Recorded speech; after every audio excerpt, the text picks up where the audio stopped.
आप जी सुन रहे हो जगत गुरु तत्वदर्शी संत रामपाल जी महाराज द्वारा लिखित किताब जीने की राह दा पन्ना नंबर 184। उस दा आउण वाला काल यानी मौत समाप्त हो जाएगी। सतगुरु दे आदेश दा पालन गरुड़ ने कीता। लड़के नूं अमृत पिलाया। उस नाल उस दी प्रबल इच्छा दिख्या लैण दी बनी। गरुड़ जी उस बच्चे नूं सतगुरु जी दे कोल लिआया अते दिख्या दिलाई। परमात्मा ने बालक नूं आशीर्वाद दे के किरतारथ कीता। उसे वेले धर्मराज जी दा लेखा बदल गया। इस नूं तिन्नों देवतियां ने धर्मराज दे दरबार विच जाके अपनी अखी देखिया।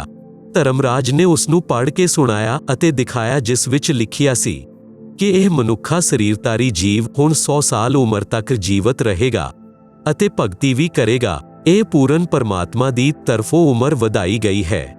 धर्मराज ने पढ़िया अते ब्रह्मा विष्णु अते शिव ने अखी देखिया। ਇਹ देख के उन्हां नूं हैरानी होई कि ਇਹ किवें होया। धर्मराज ने भी देख के हैरानी कीती अते कहा कि परमेश्वर दी ਇਹ अद्भुत लीला है। उस दा काल यानी काल ब्रह्म की कर सकदा है। काल ब्रह्म द्वारा निर्धारित मौत दा समां परमेश्वर दे आदेश नाल समाप्त हो जांदा है। ਉਹ होर समर्थ जीव दा रक्षक है। उसने मेरी किताब विच सब पुराने लेख बदल दिते। ਇਹ ਬੱਚਾ 100 साल जीवित रहेगा अते भगती करेगा। ਇਹ भी इसी विच लिखिया है। मैं झूठ नहीं कह रहा हाँ, आप खुद देख लवो। अखी देख के ब्रह्मा जी विष्णु जी अते शिव जी ने कहा कि ਇਹ हैरानी दी गल है। असल विच परम पुरुष कोई होर है। ਉਹ जो चावे सो कर सकदा है। जो उस दी शरण विच चला गया ਉਹ किवें मर सकदा है। ਇਹ ਪੰਛੀਆਂ ਦੇ ਰਾਜਾ ਗਰੁੜ आप दी गल सच पाई। ਅਸੀਂ ਤਾਂ ਬੇਅਰਥ ਵਿੱਚ ਆਪ ਦੇ ਨਾਲ ਵਾਦ ਵਿਵਾਦ ਕੀਤਾ। ਆਪ ਕਰੋ ਜੋ ਆਪ ਦਾ ਮਨ ਮੰਨੇ। हे ਗਰੁੜ ਆਪ ਦਾ ਭਾਗ ਵਧੀਆ ਹੈ। ਇੰਨੀ ਗੱਲ ਕਹਿ ਕੇ ਤਿੰਨੋਂ ਆਪਣੇ ਆਪਣੇ ਧਾਮ ਨੂੰ ਚਲੇ ਗਏ। ਗਰੁੜ ਅਤੇ ਲੜਕੇ ਨੇ ਉਹਨਾਂ ਨੂੰ ਅਤੇ ਧਰਮਰਾਜ ਨੂੰ ਪ੍ਰਣਾਮ ਕੀਤਾ। ਕਬੀਰ ਜੀ ਨੇ ਧਰਮਦਾਸ ਜੀ ਨੂੰ ਦੱਸਿਆ ਕਿ ਇਸ ਤਰ੍ਹਾਂ ਉਹ ਲੜਕਾ ਅਤੇ ਗਰੁੜ ਦੋਵੇਂ ਗੁਰੂ ਭਾਈ ਬਣੇ। हे ਧਰਮਦਾਸ ਇਹ ਹੈ ਗਰੁੜ ਨੂੰ ਸ਼ਰਨ ਵਿੱਚ ਲੈਣ ਦੀ ਕਥਾ यानी गरुड़ बोध। श्री हनुमान जी के गुरु जी कौन सन? आप जी पढ़ो कबीर सागर तो अध्याय हनुमान बोध दा सारंश। अध्याय हनुमान बोध दा सारंश कबीर सागर दे पन्ना नंबर 113 उत्ते 12वां अध्याय हनुमान बोध है। कबीर सागर दे इस अध्याय विच पवन सुत हनुमान जी नूं शरण विच लैण दा प्रकरण है। धर्मदास जी ने प्रश्न कीता कि हे परमेश्वर कबीर बंदी छोड़ जी, की आप चंगी आत्मा पवन पुत्र हनुमान जी नूं भी मिले हो? उत्तर परमेश्वर कबीर जी दा हा। प्रश्न धर्मदास जी दा हे प्रभु की उन्हां ने भी आप दे ज्ञान नूं स्वीकारिया। ਉਹ ਤਾਂ ਮੇਰੀ ਤਰ੍ਹਾਂ श्री राम उर्फ विष्णु जी विच अटुट शरधा रखदे सन। ਉਹਨਾਂ ਨੂੰ ਆਪ ਦੀ शरण विच लैणा ਤਾਂ सूरज पच्छम तो उदय करन दे बराबर है। आप जी सुन रहे हो जगत गुरु तत्वदर्शी संत रामपाल जी महाराज द्वारा लिखित किताब जीने की राह दा पन्ना नंबर 185। उत्तर परमेश्वर कबीर जी दा। परमेश्वर कबीर जी ने धर्मदास नूं पवन तनय हनुमान जी नूं शरण विच लैण दा बिरतांत दस्सिया। आप जी पढ़ो सरल अर्थ करता संत रामपाल दास द्वारा। हनुमान जी नूं किवें परमेश्वर कबीर जी ने शरण विच लिया ਅਤੇ ਰਾਮਾਇਣ ਦਾ ਸੰਖੇਪ ਵਰਣਨ ਰਾਮਾਇਣ ਗ੍ਰੰਥ ਵਿੱਚ ਇੱਕ ਪ੍ਰਕਰਨ ਆਉਂਦਾ ਹੈ ਕਿ ਇੱਕ ਬਾਲੀ ਨਾਮ ਦਾ ਰਾਜਾ ਸੀ। ਉਸ ਦਾ ਭਾਈ ਸੁਗਰੀਵ ਸੀ। ਕਿਸੇ ਕਾਰਨ ਨਾਲ ਬਾਲੀ ਨੇ ਆਪਣੇ ਭਾਈ ਸੁਗਰੀਵ ਨੂੰ ਆਪਣੇ ਰਾਜ ਤੋਂ ਕੱਢ ਦਿੱਤਾ। ਉਸ ਦੀ ਪਤਨੀ ਨੂੰ ਆਪਣੇ ਕਬਜ਼ੇ ਵਿੱਚ ਪਤਨੀ ਬਣਾ ਕੇ ਰੱਖਿਆ। ਸੁਗਰੀਵ ਦੂਰ ਦੇਸ਼ ਵਿੱਚ ਮਾਯੂਸ ਭਰਮਣ ਕਰ ਰਿਹਾ ਸੀ। ਹਨੂਮਾਨ ਜੀ ਰਾਮ ਕਰਦੇ ਹੋਏ ਇੱਕ ਪਹਾੜ ਉੱਤੇ ਬੈਠੇ ਦਿਖਾਈ ਦਿੱਤੇ। ਦੋਨੋਂ ਦੀ ਮਿੱਤਰਤਾ ਹੋ ਗਈ। सुग्रीव ने अपना दुख हनुमान जी नाल साझा कीता। हनुमान जी ने शरणागत सुग्रीव दी सहायता करन दा बचन दिता। सुग्रीव ने हनुमान जी नूं दस्सिया कि बाली विच अजिही सिद्धि है कि कोई उस नाल युद्ध करदा है तां सामने वाले दी अद्धी शक्ति बाली विच प्रवेश कर जांदी है। ਇਹ ਗੱਲ जाण के हनुमान जी भी शांत रहे। युद्ध करन दा इरादा त्याग दिंदा है।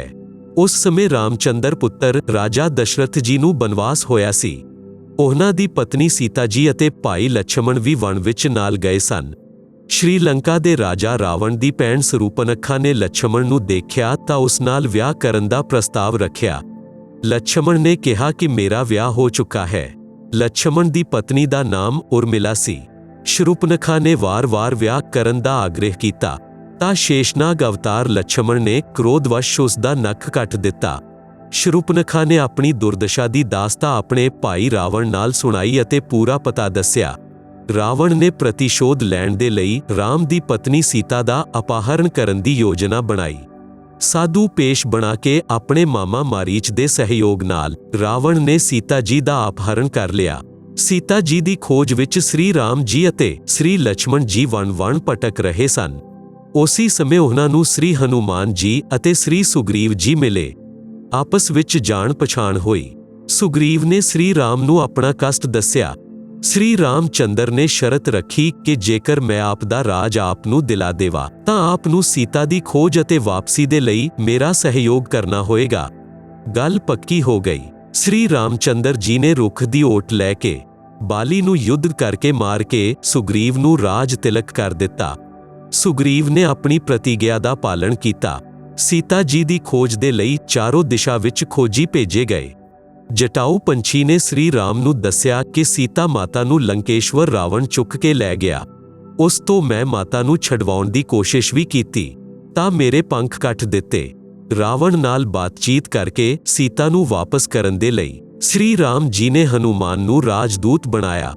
ਸ੍ਰੀ ਰਾਮਚੰਦਰ ਜੀ ਨੇ ਸ੍ਰੀ ਹਨੂਮਾਨ ਜੀ ਨੂੰ ਸੀਤਾ ਨੂੰ ਵਿਸ਼ਵਾਸ ਦਿਲਾਉਣ ਦੇ ਲਈ ਆਪਣੀ ਅੰਗੂਠੀ ਦਿੱਤੀ, ਜਿਸ ਉੱਤੇ ਸ੍ਰੀ ਰਾਮ ਲਿਖਿਆ ਸੀ। ਸੀਤਾ ਉਸ ਅੰਗੂਠੀ ਨਾਲ ਹਨੂਮਾਨ ਉੱਤੇ ਵਿਸ਼ਵਾਸ ਕਰ ਸਕਦੀ ਸੀ ਕਿ ਜੋ ਮੈਨੂੰ ਮਿਲਣ ਆਇਆ ਹੈ ਉਹ ਸ੍ਰੀ ਰਾਮ ਦਾ ਭੇਜਿਆ ਹੋਇਆ ਹੈ। ਆਪ ਜੀ ਸੁਣ ਰਹੇ ਹੋ ਜਗਤ ਗੁਰੂ ਤੱਤਵਦਰਸ਼ੀ ਸੰਤ ਰਾਮਪਾਲ ਜੀ ਮਹਾਰਾਜ ਦੁਆਰਾ ਲਿਖਤ ਕਿਤਾਬ ਜੀਨੇ ਕੀ ਰਾਹ ਦਾ ਪੰਨਾ ਨੰਬਰ 186। ਹਨੂਮਾਨ ਜੀ ਸ੍ਰੀ ਰਾਮ ਦੀ ਮੁੰਦਰੀ ਲੈ ਕੇ ਆਕਾਸ਼ ਮਾਰਗ ਤੋਂ ਉੱਡ ਕੇ ਸ੍ਰੀਲੰਕਾ ਵਿੱਚ ਗਏ। ਰਾਵਣ ਦਾ ਇੱਕ 9 ਲੱਖਾ ਬਾਗ ਸੀ। ਉਸ ਵਿੱਚ ਸੀਤਾ ਜੀ ਨੂੰ ਰਾਵਣ ਨੇ ਬੰਨ੍ਹ ਰੱਖਿਆ ਸੀ। ਹਨੂਮਾਨ ਜੀ ਨੇ ਸੀਤਾ ਮਾਤਾ ਨੂੰ ਅੰਗੂਠੀ ਦੇ ਕੇ ਆਪਣਾ ਵਿਸ਼ਵਾਸ ਦਿਲਾਇਆ। ਸੀਤਾ ਜੀ ਨੇ ਆਪਣਾ ਸਰਵ ਕਸ਼ਟ ਜੋ ਰਾਖਸ਼ ਰਾਵਣ ਦੇ ਰਿਹਾ ਸੀ ਹਨੂਮਾਨ ਜੀ ਨੂੰ ਦੱਸਿਆ। ਸੀਤਾ ਜੀ ਨੇ ਆਪਣਾ ਕੰਗਣ ਯਾਨੀ ਸੁਹਾਗ ਦਾ ਕੜਾ ਹੱਥ ਤੋਂ ਕੱਢ ਕੇ ਹਨੂਮਾਨ ਨੂੰ ਦਿੱਤਾ। ਕਿਹਾ ਕਿ ਭਾਈ ਆਪ ਇਹ ਕੰਗਣ ਸ੍ਰੀ ਰਾਮ ਜੀ ਨੂੰ ਦਿਖਾਓਗੇ, ਫਿਰ ਉਹਨਾਂ ਨੂੰ ਵਿਸ਼ਵਾਸ ਹੋਏਗਾ ਕਿ ਤੂੰ ਸੀਤਾ ਦੀ ਖੋਜ ਕਰਕੇ ਆਏ ਹੋ। ਹਨੂਮਾਨ ਜੀ ਦੇ ਨਾਲ ਸੀਤਾ ਜੀ ਨੇ ਆਉਣ ਤੋਂ ਮਨਾ ਕਰ ਦਿੱਤਾ ਕਿ ਮੈਂ ਤੇਰੇ ਨਾਲ ਨਹੀਂ ਚੱਲੂੰਗੀ। ਹਨੂਮਾਨ ਜੀ ਨੇ ਫਲ ਖਾਣ ਦੀ ਇੱਛਾ ਜ਼ਾਹਿਰ ਕੀਤੀ ਤਾਂ ਸੀਤਾ ਜੀ ਨੇ ਕਿਹਾ, ਹੇ ਭਾਈ ਕੋਈ ਫਲ ਝੜ ਕੇ ਡਿੱਗਾ ਹੋਵੇ ਉਹ ਫਲ ਖਾ ਸਕਦੇ ਹੋ, ਫਲ ਤੋੜ ਕੇ ਖਾਣ ਦਾ ਮੈਨੂੰ ਆਦੇਸ਼ ਨਹੀਂ ਹੈ। ਇਸ ਗੱਲ ਨਾਲ ਖਿੱਝ ਕੇ ਹਨੂਮਾਨ ਜੀ ਨੇ ਪਹਿਲਾਂ ਤਾਂ ਰੁੱਖ ਡੇਗਿਆ, ਫਿਰ ਪੱਕੇ ਹੋਏ ਫਲ ਖਾਧੇ, ਫਿਰ ਉਸ ਰੁੱਖ ਨੂੰ ਸਮੁੰਦਰ ਵਿੱਚ ਸੁੱਟ ਦਿੱਤਾ। ਐਸੇ ਹਨੂਮਾਨ ਜੀ ਨੇ ਰਾਵਣ ਦਾ 9 ਲੱਖਾ ਬਾਗ ਉਜਾੜ ਕੇ ਰੁੱਖ ਸਮੁੰਦਰ ਵਿੱਚ ਸੁੱਟ ਦਿੱਤੇ। ਲੰਕਾ ਦੇ ਰਾਜਾ ਰਾਵਣ ਨੇ ਹਨੂਮਾਨ ਜੀ ਦੀ ਪੂਛ ਉੱਤੇ ਕੱਪੜੇ ਰੂਈ ਬੰਨ੍ਹ ਕੇ ਅੱਗ ਲਗਾ ਦਿੱਤੀ ਸੀ। ਹਨੂਮਾਨ ਜੀ ਨੇ ਆਪਣੀ ਦੁਮ ਦੀ ਅੱਗ ਨਾਲ ਰਾਵਣ ਦੀ ਲੰਕਾ ਨੂੰ ਅੱਗ ਦੇ ਹਵਾਲੇ ਕਰ ਦਿੱਤਾ। ਇਸ ਦੇ ਪਿੱਛੋਂ ਆਕਾਸ਼ ਮਾਰਗ ਤੋਂ ਉੱਡ ਕੇ ਸਮੁੰਦਰ ਪਾਰ ਕਰਕੇ ਇੱਕ ਪਹਾੜੀ ਤੇ ਉਤਰੇ। ਸਵੇਰੇ ਦਾ ਸਮਾਂ ਸੀ। ਪਹਾੜ ਉੱਤੇ ਜਲਾਸ਼ਯ ਪਵਿੱਤਰ ਜਲ ਨਾਲ ਭਰਿਆ ਸੀ। ਕੋਲ ਬਾਗ ਸੀ ਜਿਸ ਵਿੱਚ ਫਲਦਾਰ ਰੁੱਖ ਸਨ। ਹਨੂਮਾਨ ਜੀ ਨੂੰ ਭੁੱਖ ਲੱਗੀ ਸੀ। ਇਸ਼ਨਾਨ ਕਰਨ ਦਾ ਵਿਚਾਰ ਕੀਤਾ। ਕੰਗਣ ਨੂੰ ਇੱਕ ਪੱਥਰ ਉੱਤੇ ਰੱਖ ਦਿੱਤਾ। ਇਸ਼ਨਾਨ ਕਰਦੇ ਸਮੇਂ ਵੀ ਹਨੂਮਾਨ ਦੀ ਇੱਕ ਕੱਖ ਕੰਗਣ ਉੱਤੇ ਲੱਗੀ ਸੀ। ਲੰਗੂਰ ਬੰਦਰ ਆਇਆ, ਉਸਨੇ ਕੰਗਣ ਚੁੱਕਿਆ ਅਤੇ ਚੱਲ ਪਿਆ। ਹਨੂਮਾਨ ਜੀ ਨੂੰ ਚਿੰਤਾ ਬਣੀ ਕਿ ਕਿਤੇ ਬੰਦਰ ਇਸ ਕੰਗਣ ਨੂੰ ਸਮੁੰਦਰ ਵਿੱਚ ਨਾ ਸੁੱਟ ਦੇਵੇ, ਮੇਰੀ ਮਿਹਨਤ ਉੱਤੇ ਪਾਣੀ ਨਾ ਫਿਰ ਜਾਏ। ਹੁਣ ਲੰਕਾ ਵਿੱਚ ਜਾਣ ਦਾ ਰਸਤਾ ਵੀ ਬੰਦ ਹੋ ਗਿਆ। ਅਜੀਬ ਪਰੇਸ਼ਾਨੀ ਵਿੱਚ ਹਨੂਮਾਨ ਬੰਦਰ ਦੇ ਪਿੱਛੇ ਚੱਲਿਆ। ਦੇਖਦੇ ਦੇਖਦੇ ਬੰਦਰ ਨੇ ਉਹ ਕੰਗਣ ਇੱਕ ਰਿਸ਼ੀ ਦੀ ਕੁਟੀਆ ਦੇ ਬਾਹਰ ਰੱਖੇ ਘੜੇ ਵਿੱਚ ਪਾ ਦਿੱਤਾ ਅਤੇ ਅੱਗੇ ਦੌੜ ਗਿਆ। ਹਨੂਮਾਨ ਜੀ ਨੇ ਰਾਤ ਦੀ ਸਾਹ ਲਈ। ਕਲਸ਼ ਵਿੱਚ ਝਾਕ ਕੇ ਕੰਗਣ ਕੱਢਣਾ ਚਾਹਿਆ ਤਾਂ ਦੇਖਿਆ ਕਿ ਇੱਕੋ ਜਿਹੇ ਅਨੇਕਾਂ ਕੰਗਣ ਸਨ। ਹਨੂਮਾਨ ਜੀ ਨੂੰ ਫਿਰ ਸਮੱਸਿਆ ਹੋਈ। ਕੰਗਣ ਚੁੱਕ ਕੇ ਦੇਖੇ, ਕੋਈ ਅੰਤਰ ਨਹੀਂ ਪਾਇਆ। ਆਪਣਾ ਕੰਗਣ ਕਿਹੜਾ ਹੈ, ਕਿਤੇ ਮੈਂ ਗਲਤ ਕੰਗਣ ਲੈ ਜਾਵਾਂ ਅਤੇ ਸ੍ਰੀ ਰਾਮ ਕਹੇ ਇਹ ਕੰਗਣ ਸੀਤਾ ਦਾ ਨਹੀਂ ਹੈ, ਮੇਰਾ ਯਤਨ ਬੇਅਰਥ ਜਾਏਗਾ। ਸਾਹਮਣੇ ਇੱਕ ਰਿਸ਼ੀ ਹਨੂਮਾਨ ਜੀ ਦੀ ਪਰੇਸ਼ਾਨੀ ਨੂੰ ਦੇਖ ਕੇ ਮੁਸਕਰਾ ਰਿਹਾ ਸੀ। ਕੁਟੀਆ ਦੇ ਬਾਹਰ ਬੈਠਾ ਸੀ। ਰਿਸ਼ੀ ਜੀ ਬੋਲੇ, ਆਓ ਪਵਨ ਪੁੱਤਰ, ਕਿਸ ਸਮੱਸਿਆ ਵਿੱਚ ਹੋ? ਹਨੂਮਾਨ ਜੀ ਨੇ ਕਿਹਾ ਕਿ ਰਿਸ਼ੀ ਜੀ, ਸ੍ਰੀ ਰਾਮਚੰਦਰ ਜੀ ਦੀ ਪਤਨੀ ਨੂੰ ਲੰਕਾ ਦਾ ਰਾਜਾ ਰਾਵਣ ਅਪਹਰਣ ਕਰਕੇ ਲੈ ਗਿਆ ਹੈ। ਮੈਂ ਪਤਾ ਕਰਕੇ ਆਇਆ ਹਾਂ। ਰਿਸ਼ੀ ਜੀ ਨੇ ਕਿਹਾ ਕਿ ਕਿਹੜੇ ਨੰਬਰ ਵਾਲੇ ਰਾਮਚੰਦਰ ਦੀ ਗੱਲ ਕਰ ਰਹੇ ਹੋ? ਹਨੂਮਾਨ ਜੀ ਨੂੰ ਹੈਰਾਨੀ ਹੋਈ।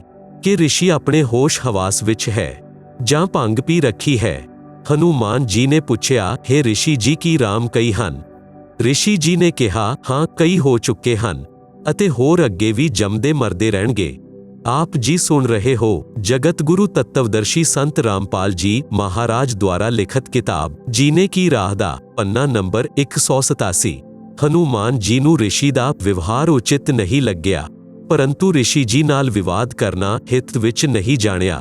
ਰਿਸ਼ੀ ਜੀ ਨੇ ਪੁੱਛਿਆ, ਆਪ ਫਲ ਖਾਓ, ਭੋਜਨ ਖਾਓ, ਥੱਕੇ ਹੋ ਵਿਸ਼ਰਾਮ ਕਰੋ। ਹਨੂਮਾਨ ਜੀ ਨੇ ਕਿਹਾ, ਰਿਸ਼ੀ ਜੀ, ਮੇਰੀ ਤਾਂ ਚੈਨ ਅਮਨ ਹੀ ਸਮਾਪਤ ਹੋ ਗਈ। ਮੈਨੂੰ ਸੀਤਾ ਮਾਤਾ ਨੇ ਕੰਗਣ ਦਿੱਤਾ ਸੀ। ਉਸ ਕੰਗਣ ਦੇ ਬਿਨਾਂ ਸ੍ਰੀ ਰਾਮਚੰਦਰ ਜੀ ਨੂੰ ਵਿਸ਼ਵਾਸ ਨਹੀਂ ਹੋਣਾ ਕਿ ਸੀਤਾ ਦੀ ਖੋਜ ਹੋ ਚੁੱਕੀ ਹੈ। ਉਸ ਕੰਗਣ ਨੂੰ ਪੱਥਰ ਉੱਤੇ ਰੱਖ ਕੇ ਮੈਂ ਇਸ਼ਨਾਨ ਕਰ ਰਿਹਾ ਸੀ। ਬੰਦਰ ਨੇ ਚੁੱਕ ਕੇ ਘੜੇ ਵਿੱਚ ਪਾ ਦਿੱਤਾ। ਮੇਰੀ ਪਹਿਚਾਣ ਵਿੱਚ ਨਹੀਂ ਆ ਰਿਹਾ ਕਿ ਅਸਲ ਕੰਗਣ ਕਿਹੜਾ ਹੈ। ਮੈਨੂੰ ਤਾਂ ਸਭ ਇੱਕੋ ਜਿਹੇ ਲੱਗ ਰਹੇ ਹਨ।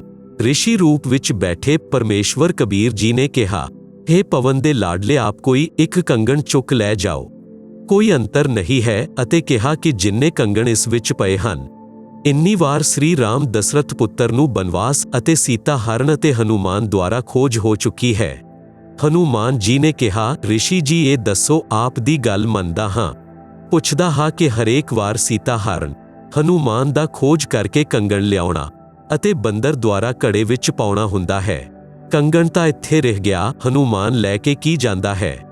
ਰਿਸ਼ੀ ਮੁਨਿੰਦਰ ਜੀ ਨੇ ਕਿਹਾ ਕਿ ਮੈਂ ਇਸ ਘੜੇ ਨੂੰ ਆਸ਼ੀਰਵਾਦ ਦੇ ਰੱਖਿਆ ਹੈ ਕਿ ਜੋ ਵਸਤੂ ਇਸ ਵਿੱਚ ਡਿੱਗੇ ਉਹ ਦੋ ਇੱਕ ਬਰਾਬਰ ਹੋ ਜਾਏ। ਇਹ ਕਹਿ ਕੇ ਰਿਸ਼ੀ ਜੀ ਨੇ ਇੱਕ ਮਿੱਟੀ ਦਾ ਕਟੋਰਾ ਘੜੇ ਵਿੱਚ ਪਾਇਆ ਤਾਂ ਇੱਕ ਹੋਰ ਕਟੋਰਾ ਵੈਸਾ ਬਣ ਗਿਆ। ਰਿਸ਼ੀ ਮੁਨਿੰਦਰ ਜੀ ਨੇ ਕਿਹਾ, ਹੇ ਹਨੂਮਾਨ, ਆਪ ਇੱਕ ਕੰਗਣ ਲੈ ਜਾਓ, ਕੋਈ ਪਰੇਸ਼ਾਨੀ ਨਹੀਂ ਹੋਏਗੀ। ਹਨੂਮਾਨ ਜੀ ਦੇ ਕੋਲ ਕੋਈ ਹੋਰ ਵਿਕਲਪ ਨਹੀਂ ਬਚਿਆ ਸੀ। ਉਸ ਘੜੇ ਤੋਂ ਇੱਕ ਕੰਗਣ ਕੱਢ ਕੇ ਉੱਡ ਚੱਲੇ। ਸ੍ਰੀ ਰਾਮਚੰਦਰ ਜੀ ਨੂੰ ਹਨੂਮਾਨ ਜੀ ਨੇ ਸੀਤਾ ਜੀ ਦੀ ਨਿਸ਼ਾਨੀ ਕੰਗਣ ਦਿੱਤਾ ਅਤੇ ਜੋ ਗੱਲਾਂ ਮਾਤਾ ਸੀਤਾ ਨੇ ਕਹੀਆਂ ਸੀ ਉਹ ਸਭ ਦੱਸਿਆ। ਸ੍ਰੀ ਰਾਮਚੰਦਰ ਜੀ ਕੰਗਣ ਨੂੰ ਦੇਖ ਕੇ ਭਾਵੁਕ ਹੋ ਗਏ। ਹਨੂਮਾਨ ਜੀ ਨੂੰ ਸੀਨੇ ਨਾਲ ਲਗਾਇਆ, ਕਿਹਾ, ਹੇ ਸੰਤਜਨ, ਮੈਂ ਆਪ ਦਾ ਅਹਿਸਾਨ ਕਿਵੇਂ ਚੁੱਕਾ ਪਾਊਂਗਾ? ਆਪ ਨੇ ਆਪਣਾ ਜੀਵਨ ਜੋਖਿਮ ਵਿੱਚ ਪਾ ਕੇ ਮੇਰਾ ਮਹਾ ਕਠਿਨ ਕਾਰਜ ਕੀਤਾ ਹੈ। ਇਹ ਕੰਗਣ ਸੀਤਾ ਦਾ ਹੀ ਹੈ। ਹੁਣ ਸਭਾ ਬੁਲਾਉਂਦਾ ਹਾਂ, ਅੱਗੇ ਦਾ ਮਨਸੂਬਾ ਤਿਆਰ ਕਰਦੇ ਹਾਂ। ਸਮੁੰਦਰ ਉੱਤੇ ਪੁਲ ਬਣਾਉਣ ਦਾ ਵਿਚਾਰ ਕੀਤਾ ਗਿਆ। ਨਲ ਨੀਲ ਦੇ ਹੱਥਾਂ ਵਿੱਚ ਰਿਸ਼ੀ ਮੁਨਿੰਦਰ ਦੇ ਆਸ਼ੀਰਵਾਦ ਨਾਲ ਸ਼ਕਤੀ ਸੀ ਕਿ ਉਹ ਆਪਣੇ ਹੱਥਾਂ ਨਾਲ ਜਲ ਵਿੱਚ ਕੋਈ ਵਸਤੂ ਪਾ ਦਿੰਦੇ ਤਾਂ ਉਹ ਡੁੱਬਦੀ ਨਹੀਂ ਸੀ। ਪੱਥਰ, ਕਾਂਸੀ ਦੇ ਬਰਤਨ ਆਦਿ ਜੋ ਵੀ ਵਸਤੂ ਉਹ ਪਾਉਂਦੇ ਉਹ ਜਲ ਉੱਤੇ ਤੈਰਦੀ ਸੀ। ਉਸ ਸਮੇਂ ਨਲ ਨੀਲ ਨੇ ਅਭਿਮਾਨ ਕਰਕੇ ਆਪਣੀ ਮਹਿਮਾ ਦੀ ਇੱਛਾ ਨਾਲ ਆਪਣੇ ਗੁਰੂ ਰਿਸ਼ੀ ਮੁਨਿੰਦਰ ਦਾ ਨਾਮ ਨਹੀਂ ਲਿਆ, ਜਿਸ ਕਾਰਨ ਨਾਲ ਉਹਨਾਂ ਦੀ ਉਹ ਸ਼ਕਤੀ ਸਮਾਪਤ ਹੋ ਗਈ। ਰਾਮਚੰਦਰ ਜੀ ਅਤੇ ਸਰਵ ਉਪਸਥਿਤ ਯੋਧਾ ਹਨੂਮਾਨ ਜੀ ਸਹਿਤ ਮਹਾਨ ਦੁਖੀ ਹੋਏ।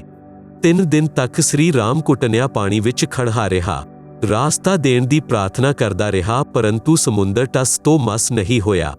ਉਦੋਂ ਸ੍ਰੀ ਰਾਮ ਨੇ ਲਛਮਣ ਨੂੰ ਕਿਹਾ ਕਿ ਮੇਰਾ ਅਗਨੀ ਬਾਣ ਕੱਢ। ਸਮੁੰਦਰ ਨੂੰ ਫੂਕ ਦਿੰਦਾ ਹਾਂ। ਲੱਤਾ ਦੇ ਭੂਤ ਗੱਲਾਂ ਨਾਲ ਨਹੀਂ ਮੰਨਦੇ। ਉਸੇ ਸਮੇਂ ਸਮੁੰਦਰ ਵਿਪਰ ਰੂਪ ਧਾਰ ਕੇ ਸ੍ਰੀ ਰਾਮ ਦੇ ਸਾਹਮਣੇ ਕਰਵੱਧ ਹੋ ਕੇ ਖੜਾ ਹੋ ਗਿਆ ਅਤੇ ਕਿਹਾ ਕਿ ਭਗਵਾਨ, ਮੇਰੇ ਅੰਦਰ ਸੰਸਾਰ ਵਸਿਆ ਹੈ। ਆਪ ਜੀ ਸੁਣ ਰਹੇ ਹੋ ਜਗਤ ਗੁਰੂ ਤੱਤਵਦਰਸ਼ੀ ਸੰਤ ਰਾਮਪਾਲ ਜੀ ਮਹਾਰਾਜ ਦੁਆਰਾ ਲਿਖਤ ਕਿਤਾਬ ਜੀਨੇ ਕੀ ਰਾਹ ਦਾ ਪੰਨਾ ਨੰਬਰ 188। ਆਪ ਪਾਪ ਦੇ ਭਾਗੀ ਮਤ ਬਣੋ। ਆਪ ਅਜਿਹਾ ਕਰੋ ਕਿ ਸੱਪ ਵੀ ਮਰ ਜਾਏ ਅਤੇ ਲਾਠੀ ਵੀ ਨਾ ਟੁੱਟੇ।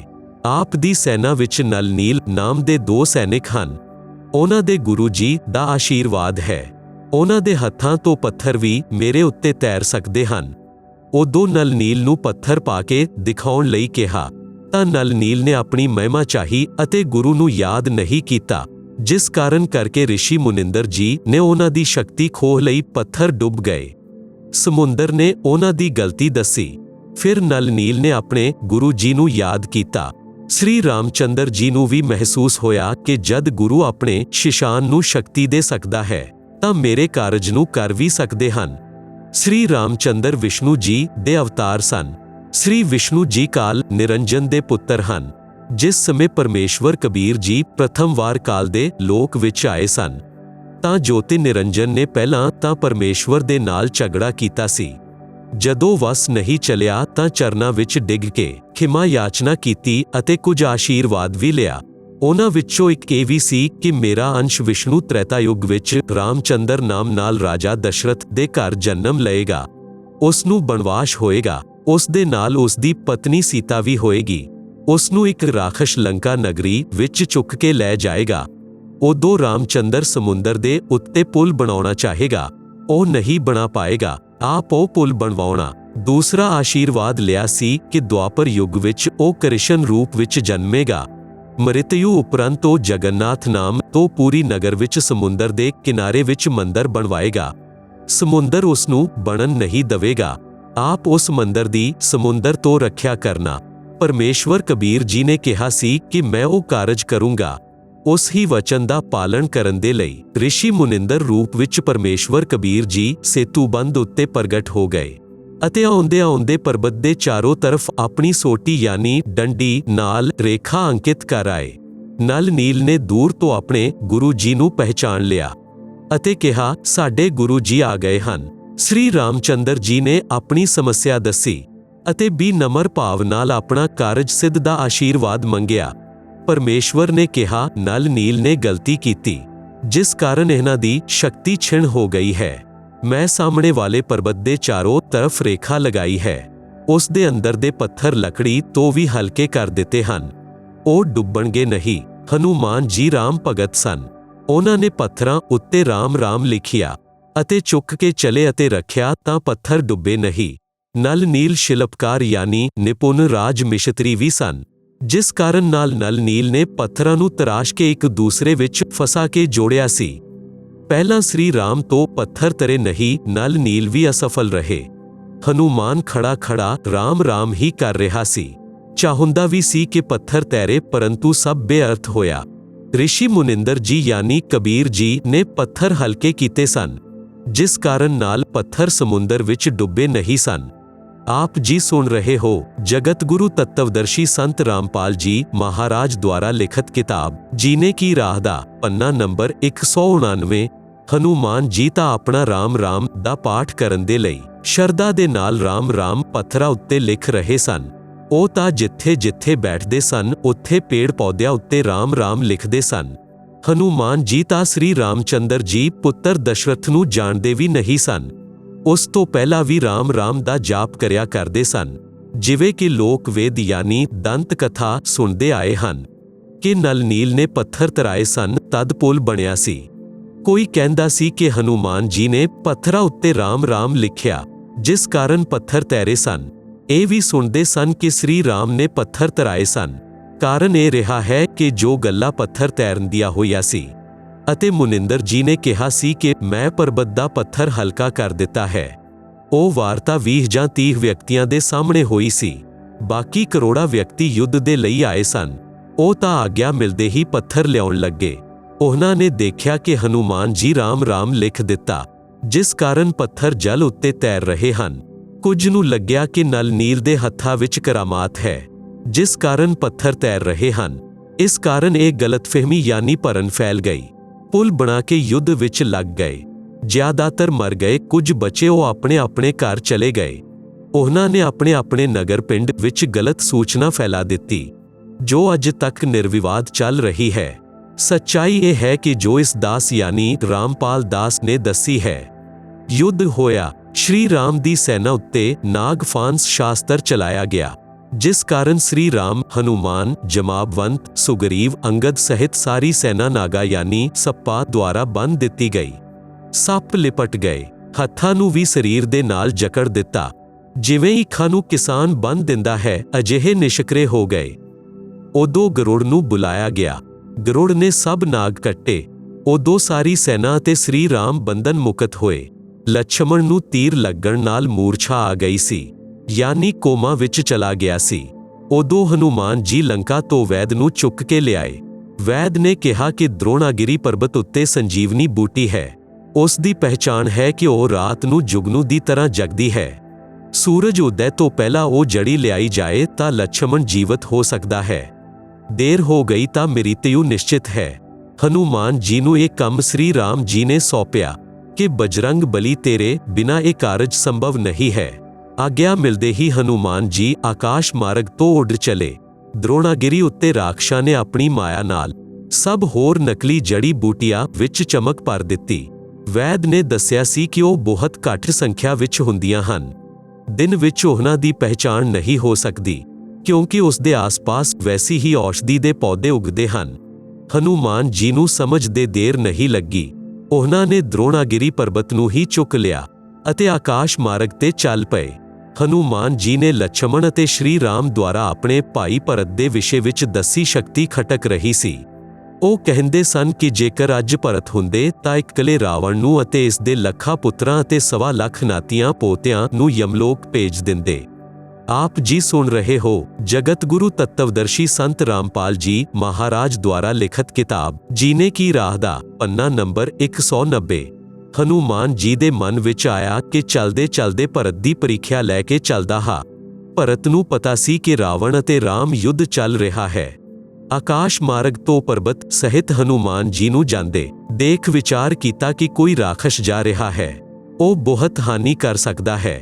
ਭਰਤ ਜੀ ਨੇ ਤੀਰ ਚਲਾਇਆ। ਹਨੂਮਾਨ ਜੀ ਨੇ ਤੀਰ ਲੱਗਣ ਦਾ ਬਹਾਨਾ ਕਰਕੇ ਹੇ ਰਾਮ ਕਰਦੇ ਹੋਏ ਧਰਤੀ ਉੱਤੇ ਗਿਰ ਗਏ। ਪਰਬਤ ਨੂੰ ਵੀ ਧਰਤੀ ਦੇ ਉੱਪਰ ਰੱਖ ਦਿੱਤਾ। ਰਾਮ ਸ਼ਬਦ ਸੁਣ ਕੇ ਭਰਤ ਨੂੰ ਸਮਝਦੇ ਦੇਰ ਨਹੀਂ ਲੱਗੀ ਕਿ ਇਹ ਤਾਂ ਕੋਈ ਆਪਣੇ ਪੱਖ ਦਾ ਹੈ। ਨੇੜੇ ਜਾ ਕੇ ਪੁੱਛਿਆ, ਆਪ ਕੌਣ ਹੋ? ਕਿੱਥੇ ਜਾ ਰਹੇ ਹੋ? ਪਰਬਤ ਕਿਸ ਲਈ ਚੁੱਕਿਆ ਹੈ? ਮੇਰਾ ਨਾਮ ਭਰਤ ਹੈ। ਮੈਂ ਸ਼੍ਰੀ ਰਾਮ ਅਤੇ ਲਛਮਣ ਦਾ ਭਾਈ ਹਾਂ। ਹਨੂਮਾਨ ਨੇ ਦੱਸਿਆ ਕਿ ਮੇਰਾ ਨਾਮ ਹਨੂਮਾਨ ਹੈ। ਰਾਮ ਰਾਵਣ ਦਾ ਯੁੱਧ ਚੱਲ ਰਿਹਾ ਹੈ। ਆਪ ਦੇ ਭਾਈ ਲਛਮਣ ਨੂੰ ਤੀਰ ਲੱਗਣ ਨਾਲ ਮੂਰਛਾ ਆਈ ਹੈ। ਵੈਦ ਨੇ ਦ੍ਰੋਣਾਗਿਰੀ ਤੇ ਉਪਚਾਰ ਦੀ ਔਸ਼ਧੀ ਦੱਸੀ ਹੈ। ਮੇਰੀ ਪਹਿਚਾਣ ਵਿੱਚ ਨਹੀਂ ਆਈ, ਇਸ ਲਈ ਪਰਬਤ ਹੀ ਲੈ ਜਾ ਰਿਹਾ ਹਾਂ। ਸੂਰਜ ਉਦੈ ਹੋਣ ਤੋਂ ਪਹਿਲਾਂ ਪਹੁੰਚਾਉਣਾ ਹੈ, ਨਹੀਂ ਤਾਂ ਲਛਮਣ ਦੀ ਮੌਤ ਹੋ ਜਾਏਗੀ। ਆਪ ਨੇ ਬਿਨਾਂ ਸੋਚੇ ਸਮਝੇ ਤੀਰ ਮਾਰ ਦਿੱਤਾ। ਹੁਣ ਮੈਂ ਕਿਵੇਂ ਸਮੇਂ ਤੇ ਪਹੁੰਚ ਪਾਵਾਂਗਾ? ਸੂਰਜ ਉਦੈ ਤੋਂ ਬਾਅਦ ਲਛਮਣ ਸੰਸਾਰ ਵਿੱਚ ਨਹੀਂ ਰਹੇਗਾ। ਭਰਤ ਨੇ ਤੀਰ ਮਾਰਨ ਦਾ ਕਾਰਨ ਦੱਸਿਆ ਤੇ ਕਿਹਾ, ਹੇ ਅੰਜਨੀ ਦੇ ਲਾਲ, ਚਿੰਤਾ ਨਾ ਕਰੋ। ਆਪ ਦ੍ਰੋਣਾਗਿਰੀ ਨੂੰ ਉਠਾਓ ਅਤੇ ਬਾਣ ਦੇ ਅਗਲੇ ਭਾਗ ਉੱਤੇ ਬੈਠੋ। ਆਪਣੇ ਦੋਨੋਂ ਪੈਰ ਅੱਗੇ ਪਿੱਛੇ ਕਰਕੇ ਖੜੇ ਹੋ ਜਾਓ। ਮੈਂ ਤੀਰ ਦੁਆਰਾ ਆਪ ਨੂੰ ਪਰਬਤ ਸਹਿਤ ਤੁਹਾਡੇ ਤੋਂ ਵੀ ਪਹਿਲਾਂ ਲੰਕਾ ਵਿੱਚ ਭੇਜ ਦਊਂਗਾ। ਹਨੂਮਾਨ ਜੀ ਨੂੰ ਆਪਣੀ ਸ਼ਕਤੀ ਉੱਤੇ ਬਹੁਤ ਜ਼ਿਆਦਾ ਗਰਵ ਸੀ। ਜ਼ਮੀਨ ਉੱਤੇ ਰੱਖੇ ਤੀਰ ਉੱਤੇ ਦੋਨੋਂ ਪੈਰ ਜਚਾ ਕੇ ਪਰਬਤ ਨੂੰ ਹੱਥ ਉੱਤੇ ਉਠਾ ਕੇ ਹਨੂਮਾਨ ਜੀ ਖੜੇ ਹੋ ਗਏ। ਭਰਤ ਜੀ ਨੇ ਤੀਰ ਨੂੰ ਹਨੂਮਾਨ ਜੀ ਤੇ ਪਰਬਤ ਸਹਿਤ ਧਰਤੀ ਤੋਂ ਚੁੱਕ ਕੇ ਤਨੁਖ ਦੀ ਪ੍ਰਾਂਤੰਚਾ ਉੱਤੇ ਚੜਾਉਣ ਦੇ ਲਈ ਆਪਣੀ ਛਾਤੀ ਦੇ ਬਰਾਬਰ ਲਿਆ ਕੇ ਛੱਡਣ ਲੱਗੇ ਤਾਂ ਹਨੂਮਾਨ ਜੀ ਨੂੰ ਹੈਰਾਨੀ ਹੋਈ ਕਿ ਮੇਰੇ ਤੇ ਦ੍ਰੋਣਾਗਿਰੀ ਦੇ ਭਾਰ ਨੂੰ ਇਸ ਤਰ੍ਹਾਂ ਚੁੱਕ ਲਿਆ ਜਿਵੇਂ ਕੇਵਲ ਤੀਰ ਨੂੰ ਹੀ ਚੁੱਕਿਆ ਹੈ। ਹਨੂਮਾਨ ਜੀ ਨੇ ਕਿਹਾ, ਹੇ ਦਸ਼ਰਥ ਦੇ ਲਾਲ, ਮੈਂ ਤਾਂ ਆਪ ਦੀ ਪ੍ਰੀਖਿਆ ਲੈ ਰਿਹਾ ਸੀ। ਮੈਂ ਸਵਸਥ ਹਾਂ, ਮੈਂ ਖੁਦ ਉੱਡ ਕੇ ਸਮੇਂ ਤੋਂ ਪਹਿਲੇ ਪਹੁੰਚ ਜਾਊਂਗਾ। ਆਪ ਦੀ ਪ੍ਰਸ਼ੰਸਾ ਆਪ ਦੇ ਦੋਨੋਂ ਭਾਈ ਕਰਿਆ ਕਰਦੇ ਸਨ। ਜੇਕਰ ਭਰਤ ਹੁੰਦਾ ਤਾਂ ਇਕੱਲਾ ਰਾਵਣ ਤੇ ਰਾਵਣ ਦੀ ਸੈਨਾ ਦੇ ਲਈ ਪੂਰਾ ਹੋਣਾ ਸੀ। ਮੈਨੂੰ ਉਹਨਾਂ ਦੀ ਗੱਲ ਉੱਤੇ ਵਿਸ਼ਵਾਸ ਨਹੀਂ ਹੋ ਪਾ ਰਿਹਾ ਸੀ। ਅੱਜ ਆਪਣੀਆਂ ਅੱਖਾਂ ਦੇਖ ਰਿਹਾ ਹਾਂ। ਆਪ ਅਸਲ ਵਿੱਚ ਸੂਰਵੀਰ ਤੇ ਬਲਵਾਨ ਹੋ। ਆਪ ਨੇ ਮੇਰਾ ਵੀ ਅਭਿਮਾਨ ਚਕਨਾਚੂਰ ਕਰ ਦਿੱਤਾ। ਇਹ ਕਹਿ ਕੇ ਹਨੂਮਾਨ ਜੀ ਉਸ ਤੀਰ ਤੋਂ ਹੀ ਛਲਾਂਗ ਲਗਾ ਕੇ ਉੱਡ ਗਏ। ਉਸ ਸਮੇਂ ਤੀਰ ਟਸ ਤੋਂ ਮਸ ਨਹੀਂ ਹੋਇਆ। ਵਿਚਾਰ ਕਰਨ ਦੀ ਗੱਲ ਹੈ। ਜੇਕਰ ਕੋਈ ਉਠਾਉਂਦਾ ਹੈ ਤਾਂ ਦੋਨਾਂ ਹੱਥਾਂ ਨਾਲ ਜਾਂ ਇੱਕ ਹੱਥ ਨਾਲ ਫੜ ਕੇ ਚੁੱਕ ਲੈਂਦਾ ਹੈ, ਪਰੰਤੂ ਉਸੀ ਭਾਰ ਨੂੰ ਕਿਸੇ ਡੰਡੇ ਨਾਲ ਚੁੱਕਣਾ ਚਾਹੇ ਤਾਂ ਕਦੇ ਵੀ ਨਹੀਂ ਚੁੱਕ ਸਕਦਾ। ਥੋੜੇ ਭਾਰ ਨੂੰ ਹੀ ਚੁੱਕ ਸਕਦਾ ਹੈ। ਭਰਤ ਜੀ ਨੇ ਮਹਾਬਲੀ ਹਨੂਮਾਨ ਜੀ ਤੇ ਦ੍ਰੋਣਾਗਿਰੀ ਨੂੰ ਧਰਤੀ ਤੋਂ 50 ਫੁੱਟ ਉੱਪਰ ਚੁੱਕ ਦਿੱਤਾ। ਤ੍ਰੇਤਾ ਯੁੱਗ ਵਿੱਚ ਮਨੁੱਖ ਦੀ ਉਚਾਈ ਲਗਭਗ 70 ਜਾਂ 50 ਫੁੱਟ ਹੁੰਦੀ ਸੀ। ਇਹ ਕੋਈ ਆਮ ਗੱਲ ਨਹੀਂ ਹੈ। ਕੋਈ ਕਿਸੇ ਵਿਅਕਤੀ ਨੂੰ ਡੰਡੇ ਨਾਲ ਚੁੱਕ ਕੇ ਦੇਖੇ, ਕਿਹੋ ਜਿਹਾ ਮਹਿਸੂਸ ਹੋਏਗਾ। ਆਪ ਜੀ ਸੁਣ ਰਹੇ ਹੋ ਜਗਤ ਗੁਰੂ ਤੱਤਵਦਰਸ਼ੀ ਸੰਤ ਰਾਮਪਾਲ ਜੀ ਮਹਾਰਾਜ ਦੁਆਰਾ ਲਿਖਤ ਕਿਤਾਬ ਜੀਨੇ ਕੀ ਰਾਹ ਦਾ ਪੰਨਾ ਨੰਬਰ 191। ਲਛਮਣ ਨੂੰ ਵੈਦ ਨੇ ਸੰਜੀਵਨੀ ਔਸ਼ਧੀ ਪਿਲਾ ਕੇ ਸਵਸਥ ਕੀਤਾ। ਯੁੱਧ ਹੋਇਆ, ਰਾਵਣ ਮਾਰਿਆ ਗਿਆ। ਰਾਵਣ ਨੇ ਪ੍ਰਭੂ ਸ਼ਿਵ ਦੀ ਭਗਤੀ ਕੀਤੀ ਸੀ। ਆਪਣੇ 10 ਵਾਰ ਸ਼ੀਸ਼ ਕੱਟ ਕੇ ਸ਼ਿਵ ਜੀ ਨੂੰ ਪੈਂਟ ਕੀਤੇ ਸਨ। 10 ਵਾਰ ਸ਼ਿਵ ਜੀ ਨੇ ਉਹਨਾਂ ਨੂੰ ਵਾਪਸ ਕਰ ਦਿੱਤੇ ਤੇ ਆਸ਼ੀਰਵਾਦ ਦਿੱਤਾ ਕਿ ਤੇਰੀ ਮ੍ਰਿਤਯੂ 10 ਵਾਰ ਗਰਦਨ ਕੱਟਣ ਦੇ ਪਿੱਛੋਂ ਹੋਏਗੀ। ਰਾਵਣ ਦੇ 10 ਵਾਰ ਸਿਰ ਕੱਟੇ ਗਏ ਸਨ। ਫਿਰ ਨਾਭੀ ਵਿੱਚ ਤੀਰ ਲੱਗਣ ਨਾਲ ਨਾਭੀ ਅੰਮ੍ਰਿਤ ਨਸ਼ਟ ਹੋਣ ਨਾਲ ਰਾਵਣ ਦਾ ਵਧ ਹੋਇਆ ਸੀ। 10 ਵਾਰ ਸਿਰ ਕੱਟੇ, 10 ਵਾਰ ਵਾਪਸ ਸਿਰ ਧੜ ਉੱਤੇ ਲੱਗ ਗਏ। ਫਿਰ ਵਿਭੀਸ਼ਣ ਦੇ ਦੱਸਣ ਤੇ ਰਾਵਣ ਦੀ ਨਾਭੀ ਵਿੱਚ ਅੰਮ੍ਰਿਤ ਹੈ। ਰਾਮਚੰਦਰ ਨੇ ਰਾਵਣ ਦੀ ਨਾਭੀ ਵਿੱਚ ਤੀਰ ਮਾਰਨ ਦੀ ਪੂਰੀ ਕੋਸ਼ਿਸ਼ ਕਰ ਲਈ ਸੀ, ਪਰੰਤੂ ਰਾਵਣ ਦਾ ਧਿਆਨ ਵੀ ਉੱਥੇ ਕੇਂਦਰਿਤ ਸੀ ਕਿ ਨਾਭੀ ਉੱਤੇ ਤੀਰ ਨਾ ਲੱਗੇ। ਰਾਮਚੰਦਰ ਜੀ ਨੇ ਪਰਮੇਸ਼ਵਰ ਨੂੰ ਯਾਦ ਕੀਤਾ ਕਿ ਇਸ ਰਾਖਸ਼ ਨੂੰ ਮਾਰੋ, ਮੇਰੀ ਸਹਾਇਤਾ ਕਰੋ। हे ਮਹਾਨਦੇਵ, हे ਦੇਵਾਂ ਦੇ ਦੇਵ, हे ਮਹਾਂਪ੍ਰਭੂ, ਮੇਰੀ ਸਹਾਇਤਾ ਕਰੋ।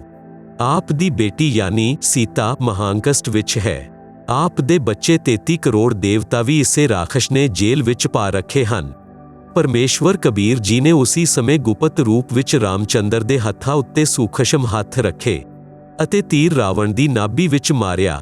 ਉਦੋਂ ਰਾਵਣ ਮਰਿਆ। ਪਰਮੇਸ਼ਵਰ ਕਬੀਰ ਜੀ ਦੀ ਪ੍ਰਾਪਤੀ ਦੇ ਪਿੱਛੋਂ ਸੰਤ ਗਰੀਬਦਾਸ ਜੀ ਪਿੰਡ ਛੁੜਾਣੀ, ਜ਼ਿਲ੍ਹਾ ਝੱਜਰ, ਹਰਿਆਣਾ ਪ੍ਰਾਂਤ ਨੇ ਪਰਮੇਸ਼ਵਰ ਕਬੀਰ ਜੀ ਦੀ ਮਹਿਮਾ ਦੱਸੀ ਹੈ। ਕਬੀਰ ਜੀ ਨੇ ਦੱਸਿਆ ਹੈ ਕਿ कबीर के मेरे हंस को दुख ना दीजे कोय, संत दुखाए मैं दुखी, मेरा आपा भी दुखी होए। पहुंचूगा क्षण एक में जन अपने के हेत, 33 कोटि की बंड छुटाई, रावण मारा खेत। जो मेरे संत को दुखी करे वाका खो वंश, हिरणाकुच उदर विदारिया, मैं ही मारा कंस। राम कृष्ण कबीर के शाहजादे भगती हेत पणे प्यादे। शब्द अर्थ संत गरीबदास जी ने दस्या है कि श्री रामचंद्र जी ਅਤੇ श्री कृष्ण जी ਦੀ ਮਦਦ ਉਹਨਾਂ ਦੇ ਸ਼ੁਭ ਕਰਮਾਂ ਦੇ ਪ੍ਰਣਾਮ ਸਵਰੂਪ ਕਬੀਰ ਜੀ ਨੇ ਕੀਤੀ ਸੀ, ਕਿਉਂਕਿ श्री राम ਅਤੇ श्री कृष्ण जी ਵੀ ਉਸੇ ਸਮਰਾਟ ਕਬੀਰ ਜੀ ਦੇ ਸ਼ਹਿਜ਼ਾਦੇ ਯਾਨੀ ਰਾਜਕੁਮਾਰ ਹਨ।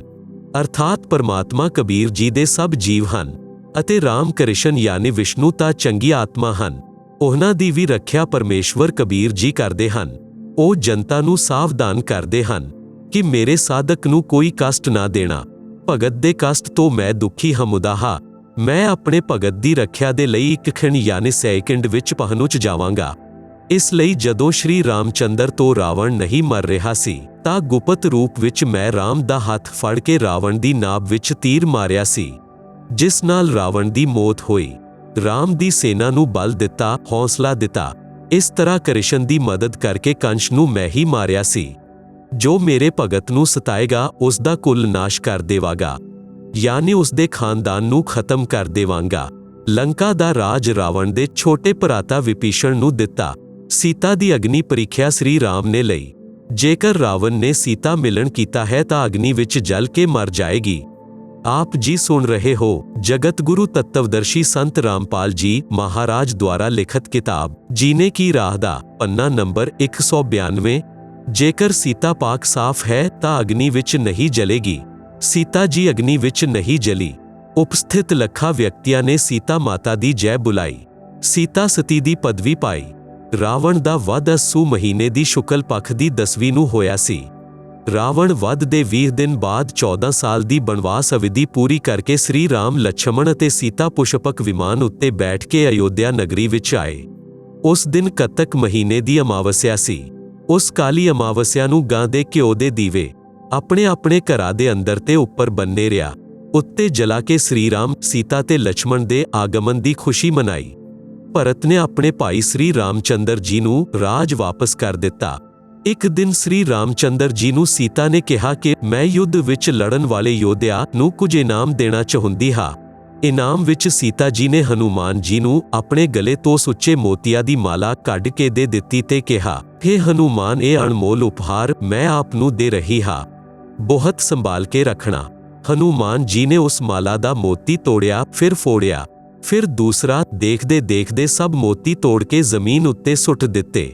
ਸੀਤਾ ਜੀ ਨੂੰ ਹਨੂਮਾਨ ਜੀ ਦਾ ਇਹ ਵਿਵਹਾਰ ਚੰਗਾ ਨਹੀਂ ਲੱਗਿਆ। ਕ੍ਰੋਧ ਵਿੱਚ ਭਰ ਕੇ ਕਹਿਣ ਲੱਗੀ ਕਿ हे ਮੂਰਖੇ, ਕੀ ਕਰ ਦਿੱਤਾ? ਅਜਿਹੀ ਅਨਮੋਲ ਮਾਲਾ ਦਾ ਸਰਵਨਾਸ਼ ਕਰ ਦਿੱਤਾ। ਤੂੰ ਬੰਦਰ ਦਾ ਬੰਦਰ ਹੀ ਰਿਹਾ, ਚਲਾ ਜਾ ਮੇਰੀਆਂ ਅੱਖਾਂ ਦੇ ਸਾਹਮਣੇ ਤੋਂ। ਉਸ ਸਮੇਂ ਸ੍ਰੀ ਰਾਮਚੰਦਰ ਜੀ ਵੀ ਸੀਤਾ ਜੀ ਦੇ ਨਾਲ ਸਿੰਘਾਸਣ ਉੱਤੇ ਬਿਰਾਜਮਾਨ ਸਨ। ਉਹਨਾਂ ਨੇ ਹਨੂਮਾਨ ਦੇ ਇਸ ਵਿਹਾਰ ਨੂੰ ਚੰਗਾ ਨਹੀਂ ਮੰਨਿਆ ਅਤੇ ਚੁੱਪ ਰਹੇ।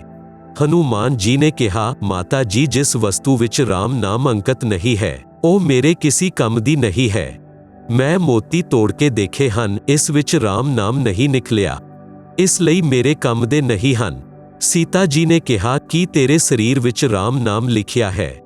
ਫਿਰ ਇਸ ਸਰੀਰ ਨੂੰ ਕਿਸ ਲਈ ਨਾਲ ਲਿਆ ਹੈ? ਇਸ ਨੂੰ ਸੁੱਟ ਦੇ ਫਾੜ ਕੇ। ਉਸ ਹੀ ਸਮੇਂ ਹਨੂਮਾਨ ਜੀ ਨੇ ਆਪਣਾ ਸੀਨਾ ਚਾਕ ਯਾਨੀ ਚੀਰ ਕੇ ਦਿਖਾਇਆ। ਉਸ ਵਿੱਚ ਰਾਮ ਰਾਮ ਲਿਖਿਆ ਸੀ। ਹਨੂਮਾਨ ਜੀ ਉਸੀ ਸਮੇਂ ਅਯੋਧਿਆ ਤਿਆਗ ਕੇ ਉੱਥੋਂ ਕਿਤੇ ਦੂਰ ਚਲੇ ਗਏ। ਸ੍ਰੀ ਰਾਮਚੰਦਰ ਜੀ ਆਪਣੀ ਅਯੋਧਿਆ ਨਗਰੀ ਦੀ ਜਨਤਾ ਦੇ ਦੁੱਖ ਦਰਦ ਜਾਣਨ ਦੇ ਲਈ ਗੁਪਤ ਰੂਪ ਨਾਲ ਰਾਤ ਸਮੇਂ ਪੇਸ਼ ਬਦਲ ਕੇ ਘੁੰਮਿਆ ਕਰਦੇ ਸਨ। ਕੁਝ ਸਾਲ ਉਪਰੰਤ ਜਦ ਰਾਜਾ ਰਾਮਚੰਦਰ ਜੀ ਰਾਤ ਨੂੰ ਅਯੋਧਿਆ ਦੀਆਂ ਗਲੀਆਂ ਵਿੱਚ ਵਿਚਰਨ ਕਰ ਰਹੇ ਸਨ, ਇੱਕ ਘਰ ਤੋਂ ਉੱਚੀ ਆਵਾਜ਼ ਆ ਰਹੀ ਸੀ। ਰਾਜਾ ਰਾਮਚੰਦਰ ਜੀ ਨੇ ਨਿਕਟ ਜਾ ਕੇ ਵਾਰਤਾ ਸੁਣੀ। ਇੱਕ ਧੋਬੀ ਦੀ ਪਤਨੀ ਝਗੜਾ ਕਰਕੇ ਘਰ ਤੋਂ ਚਲੀ ਗਈ ਸੀ। ਉਹ 2-3 ਦਿਨ ਆਪਣੇ ਭੈਣ ਦੇ ਘਰ ਰਹੀ, ਫਿਰ ਵਾਪਸ ਆਈ। ਧੋਬੀ ਉਸ ਦੀ ਪਿਟਾਈ ਕਰ ਰਿਹਾ ਸੀ, ਕਹਿ ਰਿਹਾ ਸੀ ਕਿ ਨਿਕਲ ਜਾ ਮੇਰੇ ਘਰ ਤੋਂ, ਤੂੰ 2 ਰਾਤ ਬਾਹਰ ਰਹਿ ਕੇ ਆਈ ਹੈ, ਮੈਂ ਤੈਨੂੰ ਘਰ ਵਿੱਚ ਨਹੀਂ ਰੱਖੂੰਗਾ, ਤੂੰ ਕਲੰਕਿਤ ਹੈ। ਉਹ ਕਹਿ ਰਹੀ ਸੀ, ਮੈਨੂੰ ਸਹੁੰ ਭਗਵਾਨ ਦੀ, ਸਹੁੰ ਹੈ ਰਾਜਾ ਰਾਮ ਦੀ, ਮੈਂ ਪਾਕ ਸਾਫ਼ ਹਾਂ।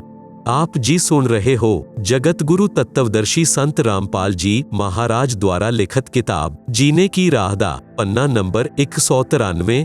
ਆਪ ਨੇ ਮਾਰਿਆ ਤਾਂ ਮੈਂ ਗੁੱਸੇ ਨਾਲ ਆਪਣੀ ਭੈਣ ਦੇ ਘਰ ਗਈ ਸੀ, ਮੈਂ ਨਿਰਦੋਸ਼ ਹਾਂ। ਧੋਬੀ ਨੇ ਕਿਹਾ ਕਿ ਮੈਂ ਦਸ਼ਰਥ ਪੁੱਤਰ ਰਾਮ ਨਹੀਂ ਹਾਂ, ਜੋ ਆਪਣੀ ਕਲੰਕਤ ਪਤਨੀ ਨੂੰ ਘਰ ਲੈ ਆਇਆ ਹੈ, ਜੋ ਸਾਲਾ ਰਾਵਣ ਦੇ ਨਾਲ ਰਹੀ ਸੀ।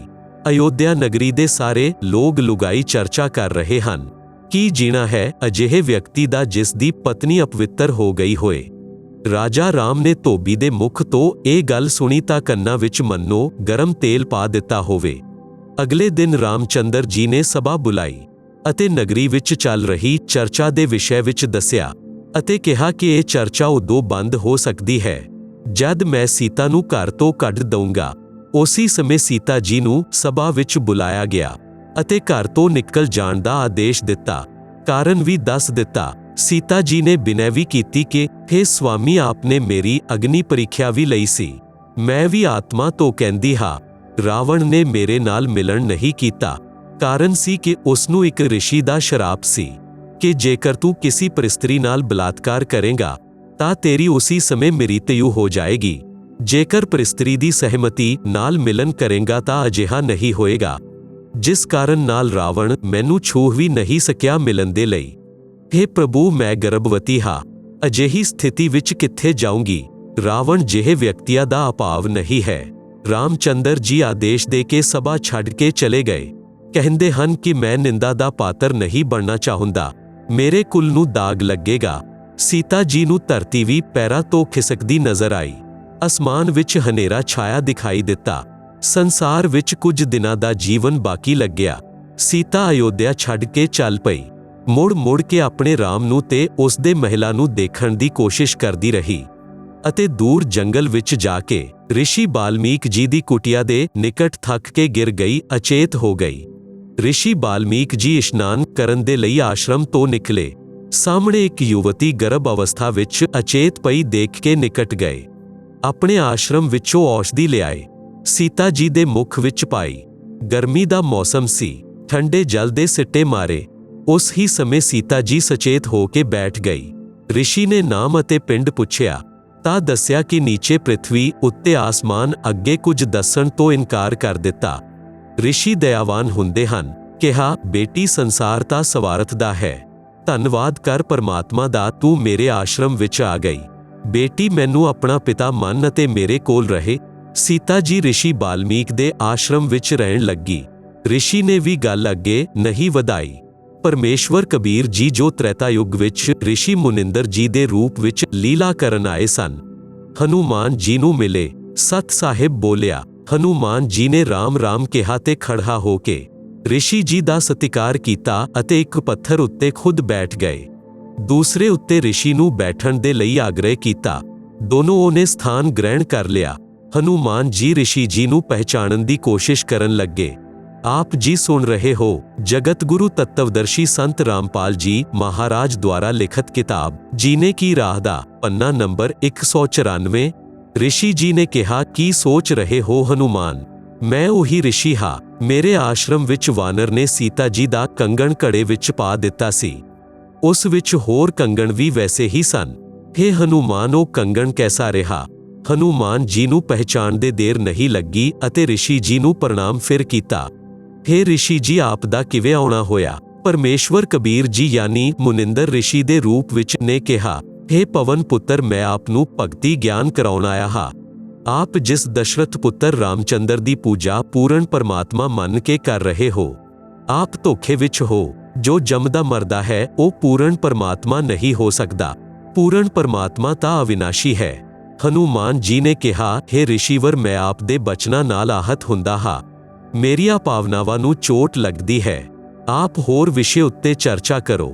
परमेश्वर कबीर जी ने कहा, जेकर कोई व्यक्ति गलत रस्ते जा रहा होवे, ਉਹ ਉਸ ਰਸਤੇ ਨੂੰ ਠੀਕ ਮੰਨ ਕੇ ਚੱਲ ਰਿਹਾ ਹੋਵੇ।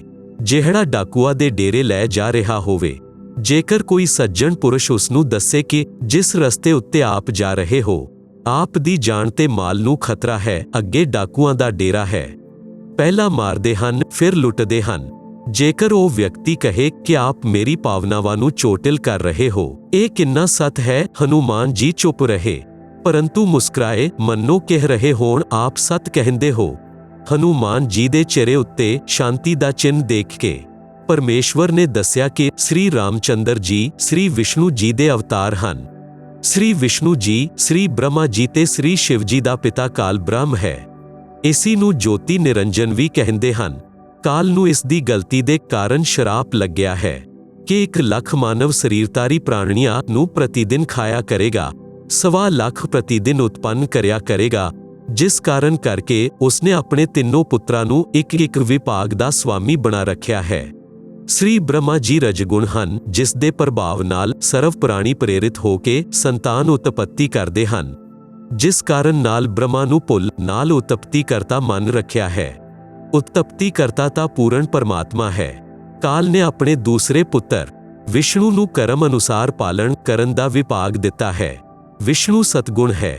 ਕਾਲ ਨੇ ਤੀਸਰੇ ਪੁੱਤਰ ਸ਼ਿਵ ਤਮਗੁਣ ਨੂੰ ਇਹਨਾਂ 1 ਲੱਖ ਮਾਨਵ ਸਰੀਰਧਾਰੀ ਜੀਵਾਂ ਨੂੰ ਮਾਰ ਕੇ ਉਸ ਦੇ ਕੋਲ ਭੇਜਣ ਦਾ ਵਿਭਾਗ ਦੇ ਰੱਖਿਆ ਹੈ। ਉਹ ਖੁਦ ਅਵਿਅਕਤ ਯਾਨੀ ਗੁਪਤ ਰਹਿੰਦਾ ਹੈ। ਆਪ ਦੇਖ ਰਹੇ ਹੋ, ਇੱਥੇ ਕਿਤੇ ਕੋਈ ਵੀ ਜੀਵ ਅਮਰ ਨਹੀਂ ਹੈ। ਦੇਵਤਾ ਵੀ ਮਰਦੇ ਹਨ, ਬ੍ਰਹਮਾ ਵਿਸ਼ਨੂੰ ਸ਼ਿਵ ਵੀ ਜੰਮਦੇ ਮਰਦੇ ਹਨ। ਜੋ ਪੂਰੀ ਉਮਰ ਜਿਉਂਦੇ ਹਨ, ਵਿਰਧ ਅਵਸਥਾ ਵੀ ਸਭ ਵਿੱਚ ਆਉਂਦੀ ਹੈ। ਇੱਕ ਲੋਕ ਅਜਿਹਾ ਵੀ ਹੈ, ਇੱਥੇ ਵਿਰਧ ਅਵਸਥਾ ਤੇ ਮਰਨ ਨਹੀਂ ਹੈ। ਉੱਥੇ ਕੋਈ ਰਾਵਣ ਕਿਸੇ ਦੀ ਪਤਨੀ ਦਾ ਅਪਹਰਣ ਨਹੀਂ ਕਰਦਾ।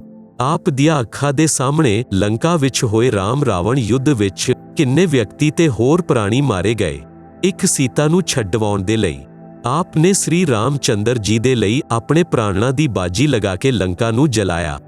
ਰਾਵਣ ਦਾ ਭਾਈ ਅਹਿਰਾਵਣ, ਜੋ ਪਤਾਲ ਦਾ ਰਾਜਾ ਸੀ, ਉਹ ਰਾਮ ਤੇ ਲਛਮਣ ਦਾ ਅਪਹਰਣ ਕਰਕੇ ਲੈ ਗਿਆ। ਉਹਨਾਂ ਦੀ ਬਲੀ ਦੇਣ ਵਾਲਾ ਸੀ। ਆਪ ਉੱਥੇ ਗਏ ਅਤੇ ਉਹਨਾਂ ਦੋਨਾਂ ਨੂੰ ਜੀਵਤ ਲਿਆਏ। ਆਪ ਹੀ ਦੱਸੋ, ਉਹ ਪਰਮਾਤਮਾ ਹਨ। ਜਿਸ ਸਮੇਂ ਨਾਗਫਾਂਸ ਸ਼ਸਤਰ ਦੇ ਛੱਡਣ ਨਾਲ ਸੱਪਾਂ ਨੇ ਸ੍ਰੀ ਰਾਮ ਤੇ ਆਪ ਤੇ ਸਾਰੀ ਸੈਨਾ ਅਤੇ ਲਛਮਣ ਤੱਕ ਬੰਨ੍ਹ ਦਿੱਤਾ ਸੀ, ਸੱਪ ਆਪ ਸਭ ਨੂੰ ਜਕੜੇ ਹੋਏ ਸਨ। ਆਪ ਸਭ ਬੇਵਸ਼ ਸੀ। ਆਪ ਜੀ ਸੁਣ ਰਹੇ ਹੋ ਜਗਤ ਗੁਰੂ ਤੱਤਵਦਰਸ਼ੀ ਸੰਤ ਰਾਮਪਾਲ ਜੀ ਮਹਾਰਾਜ ਦੁਆਰਾ ਲਿਖਤ ਕਿਤਾਬ ਜੀਨੇ ਕੀ ਰਾਹ ਦਾ ਪੰਨਾ ਨੰਬਰ 195। ਕੁਝ ਸਮੇਂ ਵਿੱਚ ਆਪ ਸਭ ਨੂੰ ਰਾਵਣ ਦੀ ਸੈਨਾ ਆਸਾਨੀ ਨਾਲ ਕੱਟ ਸੁੱਟਦੀ। ਉਸ ਸਮੇਂ ਗਰੁੜ ਨੂੰ ਪੁਕਾਰਿਆ ਗਿਆ, ਉਸਨੇ ਨਾਗਾ ਨੂੰ ਕੱਟਿਆ। ਆਪ ਤੇ ਰਾਮਚੰਦਰ ਬੰਧਨ ਮੁਕਤ ਹੋਏ।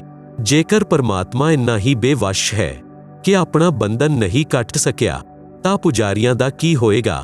ਵਿਚਾਰ ਕਰੋ। काटे बंधन विपत में कठिन कियो संग्राम, चिन्नो रे नर प्राणियों गरुड़ बड़ो के राम। शब्द अर्थ। हनुमान जी ने कहा, ऋषि जी, समुंदर उत्ते पुल बनाउणा की आम आदमी दा कारज है। ਇਹ परमात्मा बिना नहीं बनाया जा सकता। समुंदर पांटे लंका गयो, सीता को परतार, अगस्त ऋषि सातो पिए, इनमेन कौन करतार। शब्द अर्थ। ਜੇਕਰ ਆਪ ਸਮੁੰਦਰ ਦੇ ਉੱਤੇ ਸੇਤੂ ਬਣਾਉਣ ਨਾਲ ਸ੍ਰੀ ਰਾਮਚੰਦਰ ਜੀ ਨੂੰ ਪਰਮਾਤਮਾ ਮੰਨਦੇ ਹੋ, ਤਾਂ ਅਗਸਤ ਨੇ ਸੱਤੋ ਸਾਗਰਾਂ ਨੂੰ ਪੀ ਲਿਆ ਸੀ। ਇਹਨਾਂ ਵਿੱਚੋਂ ਕੌਣ ਹੈ ਪਰਮਾਤਮਾ? ਰਿਸ਼ੀ ਮੁਨਿੰਦਰ ਜੀ ਨੇ ਦੱਸਿਆ ਕਿ ਆਪ ਭੁੱਲ ਗਏ ਕਿ ਇੱਕ ਰਿਸ਼ੀ ਆਏ ਸਨ। ਉਹਨਾਂ ਨੇ ਇੱਕ ਪਰਬਤ ਦੇ ਪੱਥਰਾਂ ਨੂੰ ਆਪਣੀ ਡੰਡੀ ਨਾਲ ਰੇਖਾ ਖਿੱਚ ਕੇ ਹਲਕਾ ਕੀਤਾ ਸੀ। ਫਿਰ ਪੱਥਰ ਤੈਰੇ ਸਨ, ਫਿਰ ਪੁਲ ਬਣਿਆ ਸੀ। ਰਾਮਚੰਦਰ ਤਾਂ 3 ਦਿਨ ਤੋਂ ਰਸਤਾ ਮੰਗ ਰਹੇ ਸਨ। ਸਮੁੰਦਰ ਨੇ ਹੀ ਦੱਸਿਆ ਸੀ। ਨਲ ਨੀਲ ਦੇ ਵਿਸ਼ੇ ਵਿੱਚ ਹਨੂਮਾਨ ਜੀ ਨੇ ਕਿਹਾ ਕਿ ਉਹ ਤਾਂ ਵਿਸ਼ਵਕਰਮਾ ਜੀ ਸਨ, ਜੋ ਭੇਖ ਬਦਲ ਕੇ ਸ੍ਰੀ ਰਾਮਚੰਦਰ ਜੀ ਦੇ ਬੁਲਾਉਣ ਉੱਤੇ ਆਏ ਸਨ। ਪਰਮੇਸ਼ਵਰ ਕਬੀਰ ਜੀ ਨੇ ਕਿਹਾ ਕਿ ਵਿਸ਼ਵਕਰਮਾ ਜੀ ਤਾਂ ਪੁਲ ਦਾ ਨਿਰਮਾਣ ਕਰ ਸਕਦੇ ਹਨ, ਜਲ ਉੱਪਰ ਪੱਥਰ ਨਹੀਂ ਤੈਰਾ ਸਕਦੇ। ਨਲ ਨੀਲ ਦੇ ਹੱਥਾਂ ਵਿੱਚ ਸ਼ਕਤੀ ਸੀ। ਉਹਨਾਂ ਦੇ ਹੱਥਾਂ ਨਾਲ ਪਾਈ ਗਈ ਵਸਤੂ ਜਲ ਉੱਤੇ ਤੈਰਿਆ ਕਰਦੀ ਸੀ। ਉਸ ਦਿਨ ਉਹਨਾਂ ਵਿੱਚ ਅਭਿਮਾਨ ਆ ਗਿਆ ਸੀ। ਉਹਨਾਂ ਦੀ ਸ਼ਕਤੀ ਸਮਾਪਤ ਹੋ ਗਈ ਸੀ। ਉਹ ਆਸ਼ੀਰਵਾਦ ਮੇਰਾ ਹੀ ਸੀ। ਹਨੂਮਾਨ ਜੀ ਨੇ ਇਹ ਕਿਹਾ ਕਿ ਆਪ ਰਿਸ਼ੀ ਮੁਨਿੰਦਰ ਜੀ ਹੋ। ਪਰਮੇਸ਼ਵਰ ਜੀ ਨੇ ਕਿਹਾ, ਹਾਂ। ਮੁਨਿੰਦਰ ਜੀ ਨੇ ਕਿਹਾ ਕਿ ਆਪਨੇ ਆਪਣੇ ਪ੍ਰਾਣਾਂ ਦੀ ਪਰਵਾਹ ਨਾ ਕਰਕੇ ਰਾਮ ਜੀ ਦੇ ਲਈ ਕੀ ਨਹੀਂ ਕੀਤਾ। ਜਦ ਸੀਤਾ ਨੇ ਆਪ ਨੂੰ ਅਪਸ਼ਬਦ ਕਹੇ ਅਤੇ ਘਰ ਛੱਡਣ ਨੂੰ ਕਿਹਾ, ਉਸ ਸਮੇਂ ਸ੍ਰੀ ਰਾਮ ਉੱਥੇ ਹੀ ਵਿਰਾਜਮਾਨ ਸਨ। ਇੱਕ ਸ਼ਬਦ ਵੀ ਨਹੀਂ ਕਿਹਾ ਕਿ ਸੀਤਾ ਅਜਿਹਾ ਨਾ ਕਰ। ਪਵਨ ਸੁਤ ਅੰਦਰ ਤੋਂ ਮੰਨ ਰਹੇ ਸਨ, ਪਰੰਤੂ ਉੱਪਰ ਤੋਂ ਕਹਿ ਰਹੇ ਸਨ ਕਿ ਰਿਸ਼ੀ ਜੀ ਕਿਸੇ ਦੀ ਆਲੋਚਨਾ ਨਹੀਂ ਕਰਨੀ ਚਾਹੀਦੀ ਹੈ। ਮੁਨਿੰਦਰ ਜੀ ਨੇ ਕਿਹਾ ਕਿ ਸੱਚ ਕਹਿਣਾ ਆਲੋਚਨਾ ਨਹੀਂ ਹੁੰਦੀ। ਜੇਕਰ ਸ੍ਰੀ ਰਾਮਚੰਦਰ ਅਤੇ ਸੀਤਾ ਦੇ ਅੰਦਰ ਅੱਛੇ ਇਨਸਾਨ ਵਾਲੇ ਗੁਣ ਵੀ ਹੁੰਦੇ ਤਾਂ ਵੀ ਆਪ ਦਾ ਆਜੀਵਨ ਅਹਿਸਾਨ ਮੰਨਦੇ ਅਤੇ ਆਪਣੇ ਚਰਨਾਂ ਵਿੱਚ ਰੱਖਦੇ। ਆਪ ਤਾਂ ਉਹਨਾਂ ਦੇ ਬਿਨਾਂ ਜੀਣਾ ਵੀ ਉਚਿਤ ਨਹੀਂ ਮੰਨਦੇ। ਹੋਰ ਸੁਣੋ, ਆਪ ਦੇ ਨਾਲ ਜੈਸਾ ਵਿਵਹਾਰ ਕੀਤਾ ਉਸ ਦਾ ਫਲ ਵੀ ਸੀਤਾ ਤੇ ਰਾਮਚੰਦਰ ਨੂੰ ਮਿਲ ਗਿਆ। ਕੁਝ ਸਾਲਾਂ ਦੇ ਪਿੱਛੋਂ ਸੀਤਾ ਨੂੰ ਸ੍ਰੀ ਰਾਮ ਨੇ ਘਰ ਤੋਂ ਕੱਢ ਦਿੱਤਾ। ਉਸ ਸਮੇਂ ਉਹ ਗਰਭਵਤੀ ਸੀ। ਇਹ ਸੁਣ ਕੇ ਹਨੂਮਾਨ ਦੀਆਂ ਅੱਖਾਂ ਵਿੱਚ ਹੰਝੂ ਨਿਕਲ ਆਏ ਅਤੇ ਰਿਸ਼ੀ ਜੀ ਦੇ ਚਰਨਾਂ ਵਿੱਚ ਡਿੱਗ ਗਏ। ਕੁਝ ਨਹੀਂ ਬੋਲੇ। ਅਯੋਧਿਆ ਵਾਸੀਆਂ ਨੇ 2 ਸਾਲ ਦੀਵਾਲੀ ਅਤੇ ਦੁਸਹਿਰਾ ਮਨਾਇਆ ਸੀ। ਉਸ ਦੇ ਪਿੱਛੋਂ ਬੰਦ ਕਰ ਦਿੱਤਾ ਸੀ ਕਿ ਜਿਸ ਦੇਵੀ ਦੇ ਲਈ ਰਾਵਣ ਮਾਰਿਆ, ਅੱਜ ਉਹ ਫਿਰ ਕਿੰਨੇ ਰਾਵਣਾਂ ਦਾ ਕਸ਼ਟ ਝੱਲੇਗੀ। ਦੀਪਮਾਲਾ ਖੁਸ਼ੀ ਦਾ ਪ੍ਰਤੀਕ ਹੈ। ਜਦ ਰਾਜਾ ਅਤੇ ਰਾਣੀ ਅਲੱਗ ਹੋ ਗਏ ਤਾਂ ਨਾ ਦੀਪਾਵਲੀ ਰਾਜਾ ਨੂੰ ਚੰਗੀ ਲੱਗੇ ਅਤੇ ਨਾ ਪ੍ਰਜਾ ਨੂੰ। ਇਸ ਲਈ ਦੀਪਾਵਲੀ ਦਾ ਪਰਵ ਉਸੇ ਸਮੇਂ ਬੰਦ ਹੋ ਗਿਆ ਸੀ। ਜੋ 2 ਸਾਲ ਮਨਾਇਆ ਸੀ, ਉਸ ਦੇ ਆਧਾਰ ਨਾਲ ਭੋਲੀ ਜਨਤਾ ਇਹ ਪਰਵ ਮਨਾ ਰਹੀ ਹੈ। ਆਪ ਜੀ ਸੁਣ ਰਹੇ ਹੋ ਜਗਤ ਗੁਰੂ ਤੱਤਵਦਰਸ਼ੀ ਸੰਤ ਰਾਮਪਾਲ ਜੀ ਮਹਾਰਾਜ ਦੁਆਰਾ ਲਿਖਤ ਕਿਤਾਬ ਜੀਨੇ ਕੀ ਰਾਹ ਦਾ ਪੰਨਾ ਨੰਬਰ 196। ਇਸ ਹੀ ਪ੍ਰਕਾਰ ਦੁਸਹਿਰਾ ਤੇ ਰਾਵਣ ਦਹਨ ਦੀ ਪਰੰਪਰਾ ਚੱਲੀ ਆ ਰਹੀ ਹੈ। ਜੇਕਰ ਕਿਸੇ ਦੇ ਘਰ ਉੱਤੇ ਕਿਸੇ ਜਵਾਨ ਦੀ ਮ੍ਰਿਤਯੂ ਹੋ ਜਾਂਦੀ ਹੈ ਤਾਂ ਉਹ ਪਰਿਵਾਰ ਤੇ ਰਿਸ਼ਤੇਦਾਰ ਕੋਈ ਤਿਉਹਾਰ ਨਹੀਂ ਮਨਾਉਂਦੇ। ਹਨੂਮਾਨ ਜੀ ਨੇ ਕਿਹਾ, ਪ੍ਰਭੂ ਪਰਮੇਸ਼ਵਰ ਦੀ ਚਰਚਾ ਕਰੋ। ਕਬੀਰ ਪਰਮੇਸ਼ਵਰ ਜੀ ਨੇ ਸ੍ਰਿਸ਼ਟੀ ਰਚਨਾ ਸੁਣਾਈ। ਸਤ ਕਥਾ ਸੁਣ ਕੇ ਹਨੂਮਾਨ ਜੀ ਗਦਗਦ ਹੋਏ। ਸਤਲੋਕ ਦੇਖਣ ਦੀ ਪ੍ਰਾਰਥਨਾ ਕੀਤੀ।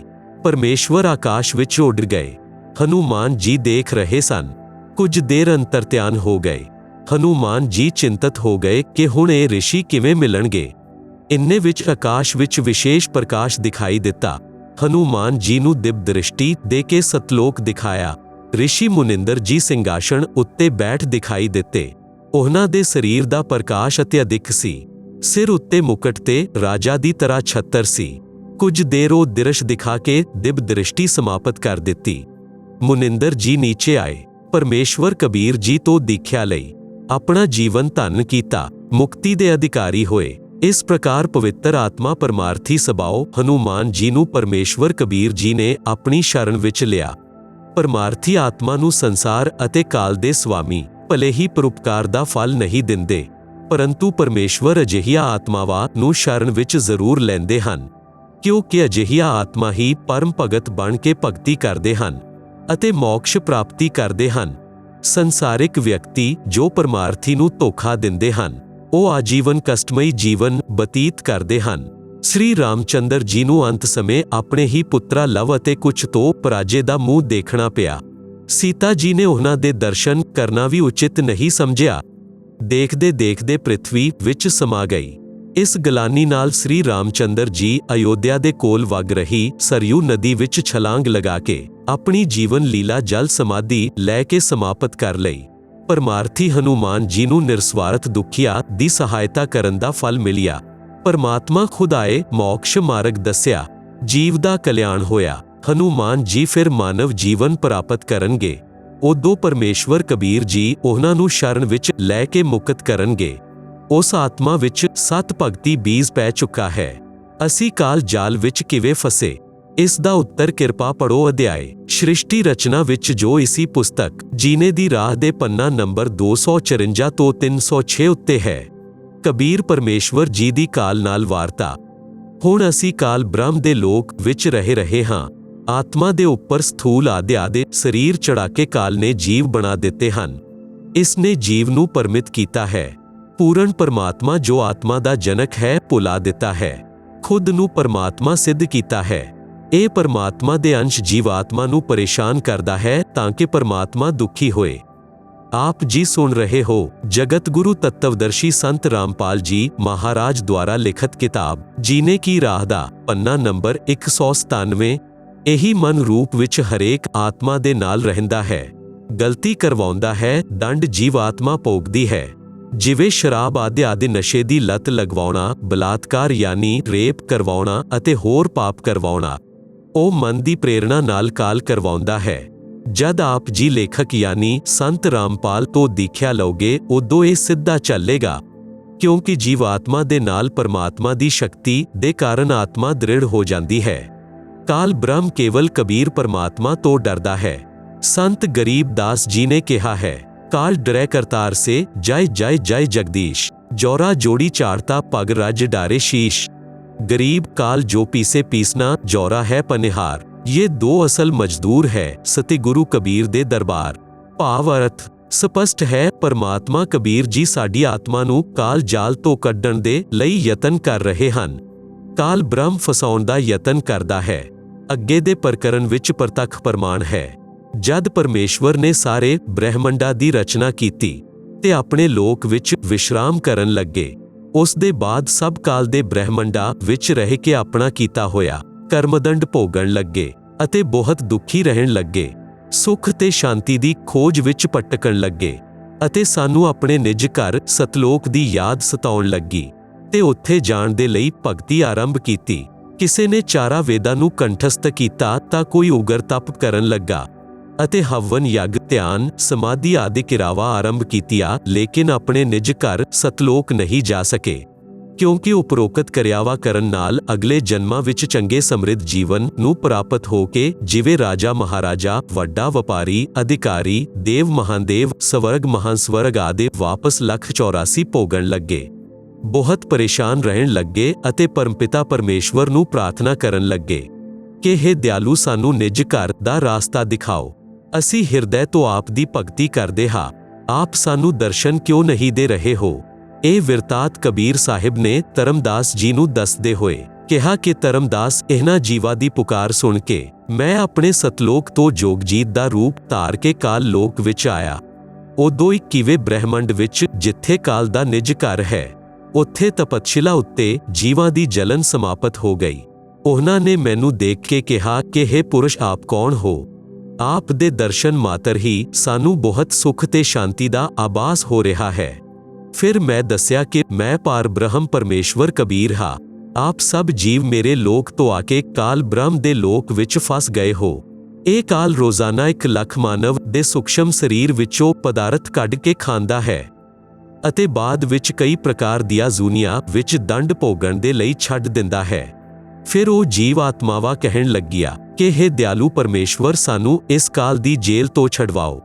ਮੈਂ ਦੱਸਿਆ ਕਿ ਇਹ ਬ੍ਰਹਿਮੰਡ ਕਾਲ ਨੇ 3 ਵਾਰ ਤਪ ਕਰਕੇ ਮੇਰੇ ਤੋਂ ਪ੍ਰਾਪਤ ਕੀਤਾ ਹੋਏ ਹਨ। ਜੋ ਆਪ ਇੱਥੇ ਸਭ ਵਸਤੂਆਂ ਦਾ ਪ੍ਰਯੋਗ ਕਰ ਰਹੇ ਹੋ, ਉਹ ਸਭ ਕਾਲ ਦੀਆਂ ਹਨ।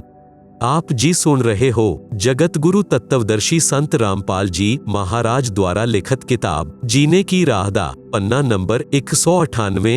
आप सब अपनी इच्छा नाल घुम्मण दे लई आए हो, इस लई हुण आप दे उत्ते काल ब्रह्म दा बहुत ज्यादा करजा हो चुका है अते ओह करजा मेरे सच्चे नाम दे जाप दे बिना नहीं उतर सकदा। जदों तक आप करजा मुक्त नहीं हो सकते, उदों तक आप ब्रह्म दी जेल तो बाहर नहीं जा सकते।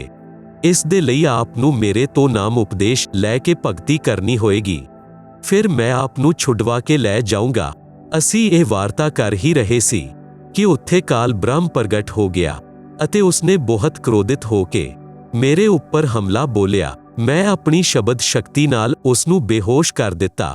फिर कुछ समय बाद वो होश विच आया, मेरे चरनां विच डिग के खिमा याचना करन लगा अते बोलिया कि आप मेरे तो वड्डे हो, मेरे उत्ते कुछ दया करो अते ये दसो कि आप मेरे लोक विच क्यों आए हो। तद मैं काल पुरुष नूं दस्या कि कुछ जीव आत्मावां भगती करके अपने निज घर सतलोक विच वापस जाना चाहुंदियां हन। उन्हां नूं सतभगती मार्ग नहीं मिल रहा है, इसलिए वो भगती करन दे बाद भी इस लोक विच रह जांदी है। मैं उन्हां नूं सतभगती मार्ग दस्सण दे लई अते तेरा भेद देण दे लई आया हां ਕਿ ਤੂੰ ਕਾਲ ਹੈ, 1 ਲੱਖ ਜੀਵਾਂ ਦਾ ਆਹਾਰ ਕਰਦਾ ਹੈ ਅਤੇ 1.25 ਲੱਖ ਜੀਵਾਂ ਨੂੰ ਉਤਪੰਨ ਕਰਦਾ ਹੈ ਅਤੇ ਭਗਵਾਨ ਬਣ ਕੇ ਬੈਠਾ ਹੈ। ਮੈਂ ਇਹਨਾਂ ਨੂੰ ਦੱਸੂੰਗਾ ਕਿ ਤੁਸੀਂ ਜਿਸ ਦੀ ਭਗਤੀ ਕਰਦੇ ਹੋ ਉਹ ਭਗਵਾਨ ਨਹੀਂ, ਕਾਲ ਹੈ। ਇੰਨਾ ਸੁਣਦੇ ਹੀ ਕਾਲ ਬੋਲਿਆ ਕਿ ਜੇਕਰ ਸਭ ਜੀਵ ਵਾਪਸ ਚਲੇ ਗਏ ਤਾਂ ਮੇਰੇ ਭੋਜਨ ਦਾ ਕੀ ਹੋਏਗਾ? ਮੈਂ ਭੁੱਖਾ ਮਰ ਜਾਊਂਗਾ। ਆਪ ਨੂੰ ਮੇਰੀ ਪ੍ਰਾਰਥਨਾ ਹੈ ਕਿ 3 ਯੁੱਗਾਂ ਵਿੱਚ ਜੀਵ ਘੱਟ ਸੰਖਿਆ ਵਿੱਚ ਲੈ ਜਾਣਾ ਅਤੇ ਸਭ ਨੂੰ ਮੇਰਾ ਭੇਦ ਮਤ ਦੇਣਾ ਕਿ ਮੈਂ ਕਾਲ ਹਾਂ, ਸਭ ਨੂੰ ਖਾਂਦਾ ਹਾਂ।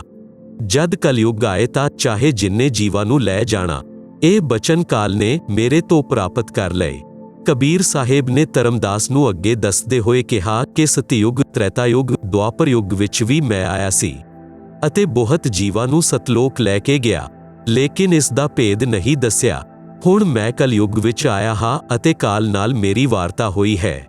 ਕਾਲ ਬ੍ਰਹਮ ਨੇ ਮੈਨੂੰ ਕਿਹਾ ਕਿ ਹੁਣ ਆਪ ਚਾਹੇ ਜਿੰਨਾ ਜ਼ੋਰ ਲਗਾ ਲੈਣਾ, ਆਪ ਦੀ ਗੱਲ ਕੋਈ ਨਹੀਂ ਸੁਣੇਗਾ। ਪਹਿਲੀ ਤਾਂ ਮੈਂ ਜੀਵ ਨੂੰ ਭਗਤੀ ਦੇ ਲਾਇਕ ਨਹੀਂ ਛੱਡਿਆ ਹੈ। ਉਹਨਾਂ ਵਿੱਚ ਬੀੜੀ, ਸਿਗਰੇਟ, ਸ਼ਰਾਬ, ਮਾਸ ਆਦਿ ਦੁਰਵਸਨ ਦੀ ਆਦਤ ਪਾ ਕੇ ਇਹਨਾਂ ਦੀ ਵਿਰਤੀ ਨੂੰ ਵਿਗਾੜ ਦਿੱਤਾ ਹੈ। ਕਈ ਪ੍ਰਕਾਰ ਦੀਆਂ ਪਾਖੰਡ ਪੂਜਾ ਵਿੱਚ ਜੀਵ ਆਤਮਾ ਨੂੰ ਲਗਾ ਦਿੱਤਾ ਹੈ। ਦੂਸਰੀ ਗੱਲ ਇਹ ਹੋਏਗੀ ਕਿ ਜਦੋਂ ਆਪ ਆਪਣਾ ਗਿਆਨ ਦੇ ਕੇ ਵਾਪਸ ਆਪਣੇ ਲੋਕ ਵਿੱਚ ਜਾਓਗੇ, ਉਦੋਂ ਮੈਂ ਯਾਨੀ ਕਾਲ ਆਪਣੇ ਦੂਤ ਭੇਜ ਕੇ ਆਪ ਦੇ ਪੰਥ ਨਾਲ ਮਿਲਦੇ ਜੁਲਦੇ 12 ਪੰਥ ਚਲਾ ਕੇ ਜੀਵਾਂ ਨੂੰ ਪਰਮਿਤ ਕਰ ਦਊਂਗਾ। ਮਹਿਮਾ ਸਤਲੋਕ ਦੀ ਦੱਸਣਗੇ, ਆਪ ਦਾ ਗਿਆਨ ਕਥਣਗੇ, ਨਾਮ ਜਾਪ ਮੇਰਾ ਕਰਨਗੇ, ਜਿਸ ਦੇ ਪ੍ਰਮਾਣ ਸਵਰੂਪ ਮੇਰਾ ਹੀ ਭੋਜਨ ਬਣਨਗੇ। ਇਹ ਗੱਲ ਸੁਣ ਕੇ ਕਬੀਰ ਸਾਹਿਬ ਨੇ ਕਿਹਾ ਕਿ ਆਪ ਆਪਣੀ ਕੋਸ਼ਿਸ਼ ਕਰਨਾ, ਮੈਂ ਸਤਮਾਰਗ ਦੱਸ ਕੇ ਹੀ ਵਾਪਸ ਜਾਊਂਗਾ ਅਤੇ ਜੋ ਮੇਰਾ ਗਿਆਨ ਸੁਣ ਲਏਗਾ ਉਹ ਤੇਰੇ ਬਹਿਕਾਵੇ ਵਿੱਚ ਕਦੀ ਨਹੀਂ ਆਏਗਾ। ਸਤਿਗੁਰੂ ਕਬੀਰ ਸਾਹਿਬ ਨੇ ਕਿਹਾ ਕਿ ਹੇ ਨਿਰੰਜਨ, ਜੇਕਰ ਮੈਂ ਚਾਹੂੰ ਤਾਂ ਤੇਰਾ ਸਾਰੇ ਖੇਲ ਨੂੰ ਛਿਣ ਭਰ ਵਿੱਚ ਸਮਾਪਤ ਕਰ ਸਕਦਾ ਹਾਂ, ਪਰੰਤੂ ਅਜਿਹਾ ਕਰਨ ਨਾਲ ਮੇਰਾ ਬਚਨ ਭੰਗ ਹੁੰਦਾ ਹੈ। ਆਪ ਜੀ ਸੁਣ ਰਹੇ ਹੋ ਜਗਤ ਗੁਰੂ ਤੱਤਵਦਰਸ਼ੀ ਸੰਤ ਰਾਮਪਾਲ ਜੀ ਮਹਾਰਾਜ ਦੁਆਰਾ ਲਿਖਤ ਕਿਤਾਬ ਜੀਨੇ ਕੀ ਰਾਹ ਦਾ ਪੰਨਾ ਨੰਬਰ 199। ਇਹ ਸੋਚ ਕੇ ਮੈਂ ਆਪਣੇ ਪਿਆਰੇ ਹੰਸ ਨੂੰ ਯਥਾਰਥ ਗਿਆਨ ਦੇ ਕੇ ਸ਼ਬਦ ਦਾ ਬਲ ਪ੍ਰਦਾਨ ਕਰਕੇ ਸਤਲੋਕ ਲੈ ਜਾਊਂਗਾ ਅਤੇ ਕਿਹਾ ਕਿ ਕਹੋ ਕਬੀਰ ਸੁਣੋ ਧਰਮਰਾਇਆ, ਹਮ ਸੰਖੋ ਹੰਸਾ ਪਦ ਪਰਸਾਇਆ, ਜਿਨ ਲੀਨਾ ਹਮਰਾ ਪਰਵਾਨਾ, ਸੋ ਹੰਸਾ ਹਮ ਕੀ ਅਮਾਨਾ। ਪਵਿੱਤਰ ਕਬੀਰ ਸਾਗਰ ਵਿੱਚ ਜੀਵਾਂ ਨੂੰ ਭੁੱਲ ਭੁਲਾਇਆਨ ਵਿੱਚ ਪਾਉਣ ਦੇ ਲਈ ਤੇ ਆਪਣੀ ਭੁੱਖ ਨੂੰ ਮਿਟਾਉਣ ਦੇ ਲਈ ਤਰ੍ਹਾਂ ਦੇ ਤਰੀਕਿਆਂ ਦਾ ਵਰਣਨ। ਦਵਾ ਦਸ਼ ਪੰਥ ਕਰੂੰ ਮੈਂ ਸਾਜਾ, ਨਾਮ ਤੁਮਹਾਰਾ ਲੈ ਕਰੂੰ ਆਵਾਜਾ, ਦਵਾ ਦਸ਼ ਯਮ ਯਹ ਸੰਸਾਰ ਪਠਾਹੋ, ਨਾਮ ਤੁਮਾਰੇ ਪੰਥ ਚਲੇ ਹੋ, ਯਹੀ विधि जीवन को परमाऊ, पुरुष नाम जीवन समझाओ, द्वादश पंथ नाम जो लहे, सो हमरे मुख आन समय है, कहा तुम्हारा जीव नहीं मानै, हमरी और होए बाद बखानै, मैं दृढ़ फंदा रची बनाई, जामै सकल जीव रहे उरजाई, देवल देव पाषाण पुजाई, तीर्थ वरत जप तप मन लाई, यज्ञ होम अरनेम अचारा, और अनेक फंद में डारा, जो ज्ञानी जाओ संसारा, जीव ना मानै कहा तुम्हारा। सतगुरु बचन ज्ञानी कहे सोनो अन्यायी, काटो फंद जीव लै जाई, जेतिक फंद तुम रचे विचारी, सते शब्द तै सबै बिंडारी, जौन जीव हम शब्द दृढ़ावै, फंद तुन्हारा सकल मुकावै, चौका कर परवाना पाई, पुरुष नाम तेह देउ चिन्हाई, ताके निकट काल नहीं आवै, संधि देखी ता कहन सिर नावै। उपरोक्त विवरण तो सिद्ध हुंदा है कि जो अनेक पंथ चले हुए ਹਨ, ਜਿਨ੍ਹਾਂ ਦੇ ਕੋਲ ਕਬੀਰ ਸਾਹਿਬ ਦੁਆਰਾ ਦੱਸਿਆ ਹੋਇਆ ਸਤਭਗਤੀ ਮਾਰਗ ਨਹੀਂ ਹੈ, ਇਹ ਸਭ ਕਾਲ ਪ੍ਰੇਰਿਤ ਹਨ। ਅਤः ਯਾਨੀ ਇਸ ਵਜ੍ਹਾ ਕਰਕੇ ਬੁੱਧੀਮਾਨ ਨੂੰ ਚਾਹੀਦਾ ਹੈ ਕਿ ਸੋਚ ਵਿਚਾਰ ਕਰ ਭਗਤੀ ਮਾਰਗ ਅਪਣਾਓ, ਕਿਉਂਕਿ ਮਨੁੱਖ ਜਨਮ ਅਨਮੋਲ ਹੈ, ਇਹ ਵਾਰ-ਵਾਰ ਨਹੀਂ ਮਿਲਦਾ। ਕਬੀਰ ਸਾਹਿਬ ਕਹਿੰਦੇ ਹਨ ਕਿ ਕਬੀਰ ਮਾਨੁਸ਼ ਜਨਮ ਦੁਰਲਭ ਹੈ, ਮਿਲੇ ਨਾ ਬਾਰੰਬਾਰ, ਤਰਵਰ ਸੇ ਪੱਤਾ ਟੁੱਟ ਗਿਰੇ, ਬੌਰ ਨਾ ਲੱਗਦਾ ਡਾਰੇ। ਕਾਲ ਨਿਰੰਜਨ ਦੁਆਰਾ ਕਬੀਰ ਜੀ ਨਾਲ 3 ਯੁੱਗਾਂ ਵਿੱਚ ਘੱਟ ਜੀਵ ਲੈ ਜਾਣ ਦਾ ਬਚਨ ਲੈਣਾ। ਵਿਸਤ੍ਰਿਤ ਅਤੇ ਸੰਪੂਰਨ ਵਰਣਨ। ਪ੍ਰਸ਼ਨ: ਕਬੀਰ ਜੀ ਦੇ ਨਾਮ ਨਾਲ ਚੱਲੇ 12 ਪੰਥਾਂ ਦੇ ਅਸਲੀ ਮੁਖੀਆ ਕੌਣ ਹੈ ਅਤੇ 13ਵਾਂ ਪੰਥ ਕੌਣ ਚਲਾਏਗਾ? ਉੱਤਰ: ਜੈਸਾ ਕਿ ਕਬੀਰ ਸਾਗਰ ਦੇ ਸੰਸ਼ੋਧਨਕਰਤਾ ਸਵਾਮੀ ਯੁਗਲਾਨੰਦ ਬਿਹਾਰੀ ਜੀ ਨੇ ਦੁੱਖ ਵਿਅਕਤ ਕੀਤਾ ਹੈ ਕਿ ਸਮੇਂ-ਸਮੇਂ ਉੱਤੇ ਕਬੀਰ ਜੀ ਦੇ ਗ੍ਰੰਥਾਂ ਨਾਲ ਛੇੜਛਾੜ ਕਰਕੇ ਉਹਨਾਂ ਦੀ ਬੁਰੀ ਦਸ਼ਾ ਕਰ ਰੱਖੀ ਹੈ। ਆਪ ਜੀ ਸੁਣ ਰਹੇ ਹੋ ਜਗਤ ਗੁਰੂ ਤੱਤਵਦਰਸ਼ੀ ਸੰਤ ਰਾਮਪਾਲ ਜੀ ਮਹਾਰਾਜ ਦੁਆਰਾ ਲਿਖਤ ਕਿਤਾਬ ਜੀਨੇ ਕੀ ਰਾਹ ਦਾ ਪੰਨਾ ਨੰਬਰ 200। ਉਦਾਹਰਣ: ਜੈਸਾ ਪਰਮੇਸ਼ਵਰ ਕਬੀਰ ਜੀ ਦਾ ਯੋਗਜੀਤ ਦੇ ਰੂਪ ਵਿੱਚ ਕਾਲ ਬ੍ਰਹਮ ਦੇ ਨਾਲ ਵਿਵਾਦ ਹੋਇਆ ਸੀ। ਉਹ ਸਵਸੰਵੇਦ ਬੋਧ ਪੰਨਾ ਨੰਬਰ 117 ਤੋਂ 122 ਤੱਕ ਤੇ ਅਨੁਰਾਗ ਸਾਗਰ 60 ਤੋਂ 67 ਤੱਕ ਹੈ। ਪਰਮੇਸ਼ਵਰ ਕਬੀਰ ਜੀ ਆਪਣੇ ਪੁੱਤਰ ਯੋਗਜੀਤ ਦੇ ਰੂਪ ਵਿੱਚ ਕਾਲ ਦੇ ਪ੍ਰਥਮ ਬ੍ਰਹਿਮੰਡ ਵਿੱਚ ਪ੍ਰਗਟ ਹੋਏ, ਜੋ 21ਵਾਂ ਬ੍ਰਹਿਮੰਡ ਹੈ ਜਿੱਥੇ ਤਪਤਸ਼ਿਲਾ ਬਣੀ ਹੈ। ਕਾਲ ਬ੍ਰਹਮ ਨੇ ਯੋਗਜੀਤ ਦੇ ਨਾਲ ਝਗੜਾ ਕੀਤਾ, ਫਿਰ ਵਿਵਸ ਹੋ ਕੇ ਚਰਨ ਫੜ ਕੇ ਖਿਮਾ ਯਾਚਨਾ ਕੀਤੀ ਅਤੇ ਪ੍ਰਤਿਗਿਆ ਕਰਵਾ ਕੇ ਕੁਝ ਸੁਵਿਧਾ ਮੰਗੀ। 1 ਤਿੰਨੋਂ ਯੁੱਗਾਂ ਸਤਯੁਗ, ਤ੍ਰੇਤਾਯੁਗ, ਦੁਆਪਰ ਯੁੱਗ ਵਿੱਚ ਥੋੜੇ ਜੀਵ ਪਾਰ ਕਰਨਾ। 2 ਜ਼ੋਰ ਜ਼ਬਰਦਸਤੀ ਕਰਕੇ ਜੀਵ ਮੇਰੇ ਲੋਕ ਤੋਂ ਨਾ ਲੈ ਜਾਣਾ। 3 ਆਪ ਆਪਣਾ ਗਿਆਨ ਸਮਝਾਣਾ, ਜੋ ਆਪ ਦੇ ਗਿਆਨ ਨੂੰ ਮੰਨੇ ਉਹ ਆਪ ਦਾ ਅਤੇ ਜੋ ਮੇਰਾ ਗਿਆਨ ਮੰਨੇ ਉਹ ਮੇਰਾ। 4 ਕਲਯੁਗ ਵਿੱਚ ਪਹਿਲਾਂ ਮੇਰੇ ਦੂਤ ਪ੍ਰਗਟ ਹੋਣੇ ਚਾਹੀਏ, ਪਿੱਛੇ ਆਪ ਦਾ ਦੂਤ ਜਾਏ। 5 ਤ੍ਰੇਤਾਯੁਗ ਵਿੱਚ ਸਮੁੰਦਰ ਤੇ ਪੁਲ ਬਣਵਾਉਣਾ, ਉਸ ਸਮੇਂ ਮੇਰਾ ਪੁੱਤਰ ਵਿਸ਼ਨੂੰ ਰਾਮਚੰਦਰ ਰੂਪ ਵਿੱਚ ਲੰਕਾ ਦੇ ਰਾਜਾ ਰਾਵਣ ਨਾਲ ਯੁੱਧ ਕਰੇਗਾ, ਸਮੁੰਦਰ ਰਸਤਾ ਨਹੀਂ ਦੇਵੇਗਾ। 6 ਦੁਆਪਰ ਯੁੱਗ ਵਿੱਚ ਬੌਧ ਸਰੀਰ ਤਿਆਗ ਕੇ ਜਾਊਂਗਾ, ਰਾਜਾ ਇੰਦਰਦਮਨ ਮੇਰੇ ਨਾਮ ਨਾਲ ਜਗਨਨਾਥ ਨਾਮ ਨਾਲ ਸਮੁੰਦਰ ਦੇ ਕਿਨਾਰੇ ਮੇਰੀ ਆਗਿਆ ਨਾਲ ਮੰਦਰ ਬਣਵਾਉਣਾ ਚਾਹੇਗਾ, ਉਸ ਨੂੰ ਸਮੁੰਦਰ ਰੁਕਾਵਟ ਕਰੇਗਾ, ਆਪ ਉਸ ਮੰਦਰ ਦੀ ਸੁਰੱਖਿਆ ਕਰਨਾ। ਪਰਮੇਸ਼ਵਰ ਨੇ ਸਰਵ ਮੰਗਾਂ ਸਵੀਕਾਰ ਕਰ ਲਈਆਂ ਅਤੇ ਬਚਨਬੱਧ ਹੋ ਗਏ। ਉਦੋਂ ਕਾਲ ਬ੍ਰਹਮ ਹੱਸਿਆ ਅਤੇ ਕਿਹਾ ਕਿ ਹੇ ਯੋਗਜੀਤ, ਆਪ ਜਾਓ ਸੰਸਾਰ ਵਿੱਚ, ਜਿਸ ਸਮੇਂ ਕਲਯੁਗ ਆਏਗਾ ਉਸ ਸਮੇਂ ਮੈਂ ਆਪਣੇ 12 ਦੂਤ ਯਾਨੀ ਨਕਲੀ ਸਤਿਗੁਰੂ ਸੰਸਾਰ ਵਿੱਚ ਭੇਜੂੰਗਾ। ਜਦ ਕਲਯੁਗ 5505 ਸਾਲ ਪੂਰਾ ਹੋਏਗਾ, ਉਦੋਂ ਤੱਕ ਮੇਰੇ ਦੂਤ ਤੇਰੇ ਨਾਮ ਨਾਲ ਯਾਨੀ ਕਬੀਰ ਜੀ ਦੇ ਨਾਮ ਨਾਲ 12 ਕਬੀਰ ਪੰਥ ਚਲਾ ਦਊਂਗਾ। ਕਬੀਰ ਜੀ ਨੇ ਜੋਗਜੀਤ ਰੂਪ ਵਿੱਚ ਕਾਲ ਬ੍ਰਹਮ ਨੂੰ ਕਿਹਾ ਸੀ ਕਿ ਕਲਯੁਗ ਵਿੱਚ ਮੇਰਾ ਨਾਮ ਕਬੀਰ ਹੋਏਗਾ ਅਤੇ ਮੈਂ ਕਬੀਰ ਨਾਮ ਨਾਲ ਪੰਥ ਚਲਾਊਂਗਾ। ਇਸ ਲਈ ਕਾਲ ਜੋਤੀ ਨਿਰੰਜਨ ਨੇ ਕਿਹਾ ਸੀ, ਆਪ ਕਬੀਰ ਨਾਮ ਨਾਲ ਇੱਕ ਪੰਥ ਚਲਾਓਗੇ ਤਾਂ ਮੈਂ ਯਾਨੀ ਕਾਲ ਕਬੀਰ ਨਾਮ ਨਾਲ 12 ਪੰਥ ਚਲਾਊਂਗਾ। ਸਭ ਮਾਨਵ ਨੂੰ ਪਰਮਿਤ ਕਰਕੇ ਆਪਣੇ ਜਾਲ ਵਿੱਚ ਫਸਾ ਕੇ ਰੱਖੂੰਗਾ। ਇਹਨਾਂ ਦੇ ਇਲਾਵਾ ਹੋਰ ਵੀ ਕਈ ਪੰਥ ਚਲਾਊਂਗਾ ਜੋ ਸਤਲੋਕ ਸੱਚਖੰਡ ਦੀਆਂ ਗੱਲਾਂ ਕਰਿਆ ਕਰਨਗੇ ਤੇ ਸਤ ਸਾਧਨਾ ਉਹਨਾਂ ਦੇ ਕੋਲ ਨਹੀਂ ਹੋਏਗੀ, ਜਿਸ ਕਾਰਨ ਨਾਲ ਉਹ ਸਤਲੋਕ ਦੀ ਆਸ ਵਿੱਚ ਗਲਤ ਨਾਮ ਨੂੰ ਜਾਪ ਕਰਕੇ ਮੇਰੇ ਜਾਲ ਵਿੱਚ ਹੀ ਰਹਿ ਜਾਣਗੇ। ਕਾਲ ਬ੍ਰਹਮ ਨੇ ਪੁੱਛਿਆ ਸੀ ਕਿ ਆਪ ਕਿਸ ਸਮੇਂ ਕਲਯੁਗ ਵਿੱਚ ਆਪਣਾ ਸਤ ਕਬੀਰ ਪੰਥ ਚਲਾਓਗੇ। ਕਬੀਰ ਜੀ ਨੇ ਕਿਹਾ ਕਿ ਜਿਸ ਸਮੇਂ ਕਲਯੁਗ 5505 ਸਾਲ ਬੀਤ ਜਾਏਗਾ, ਉਦੋਂ ਮੈਂ ਆਪਣਾ ਯਥਾਰਥ 13ਵਾਂ ਕਬੀਰ ਪੰਥ ਚਲਾਊਂਗਾ।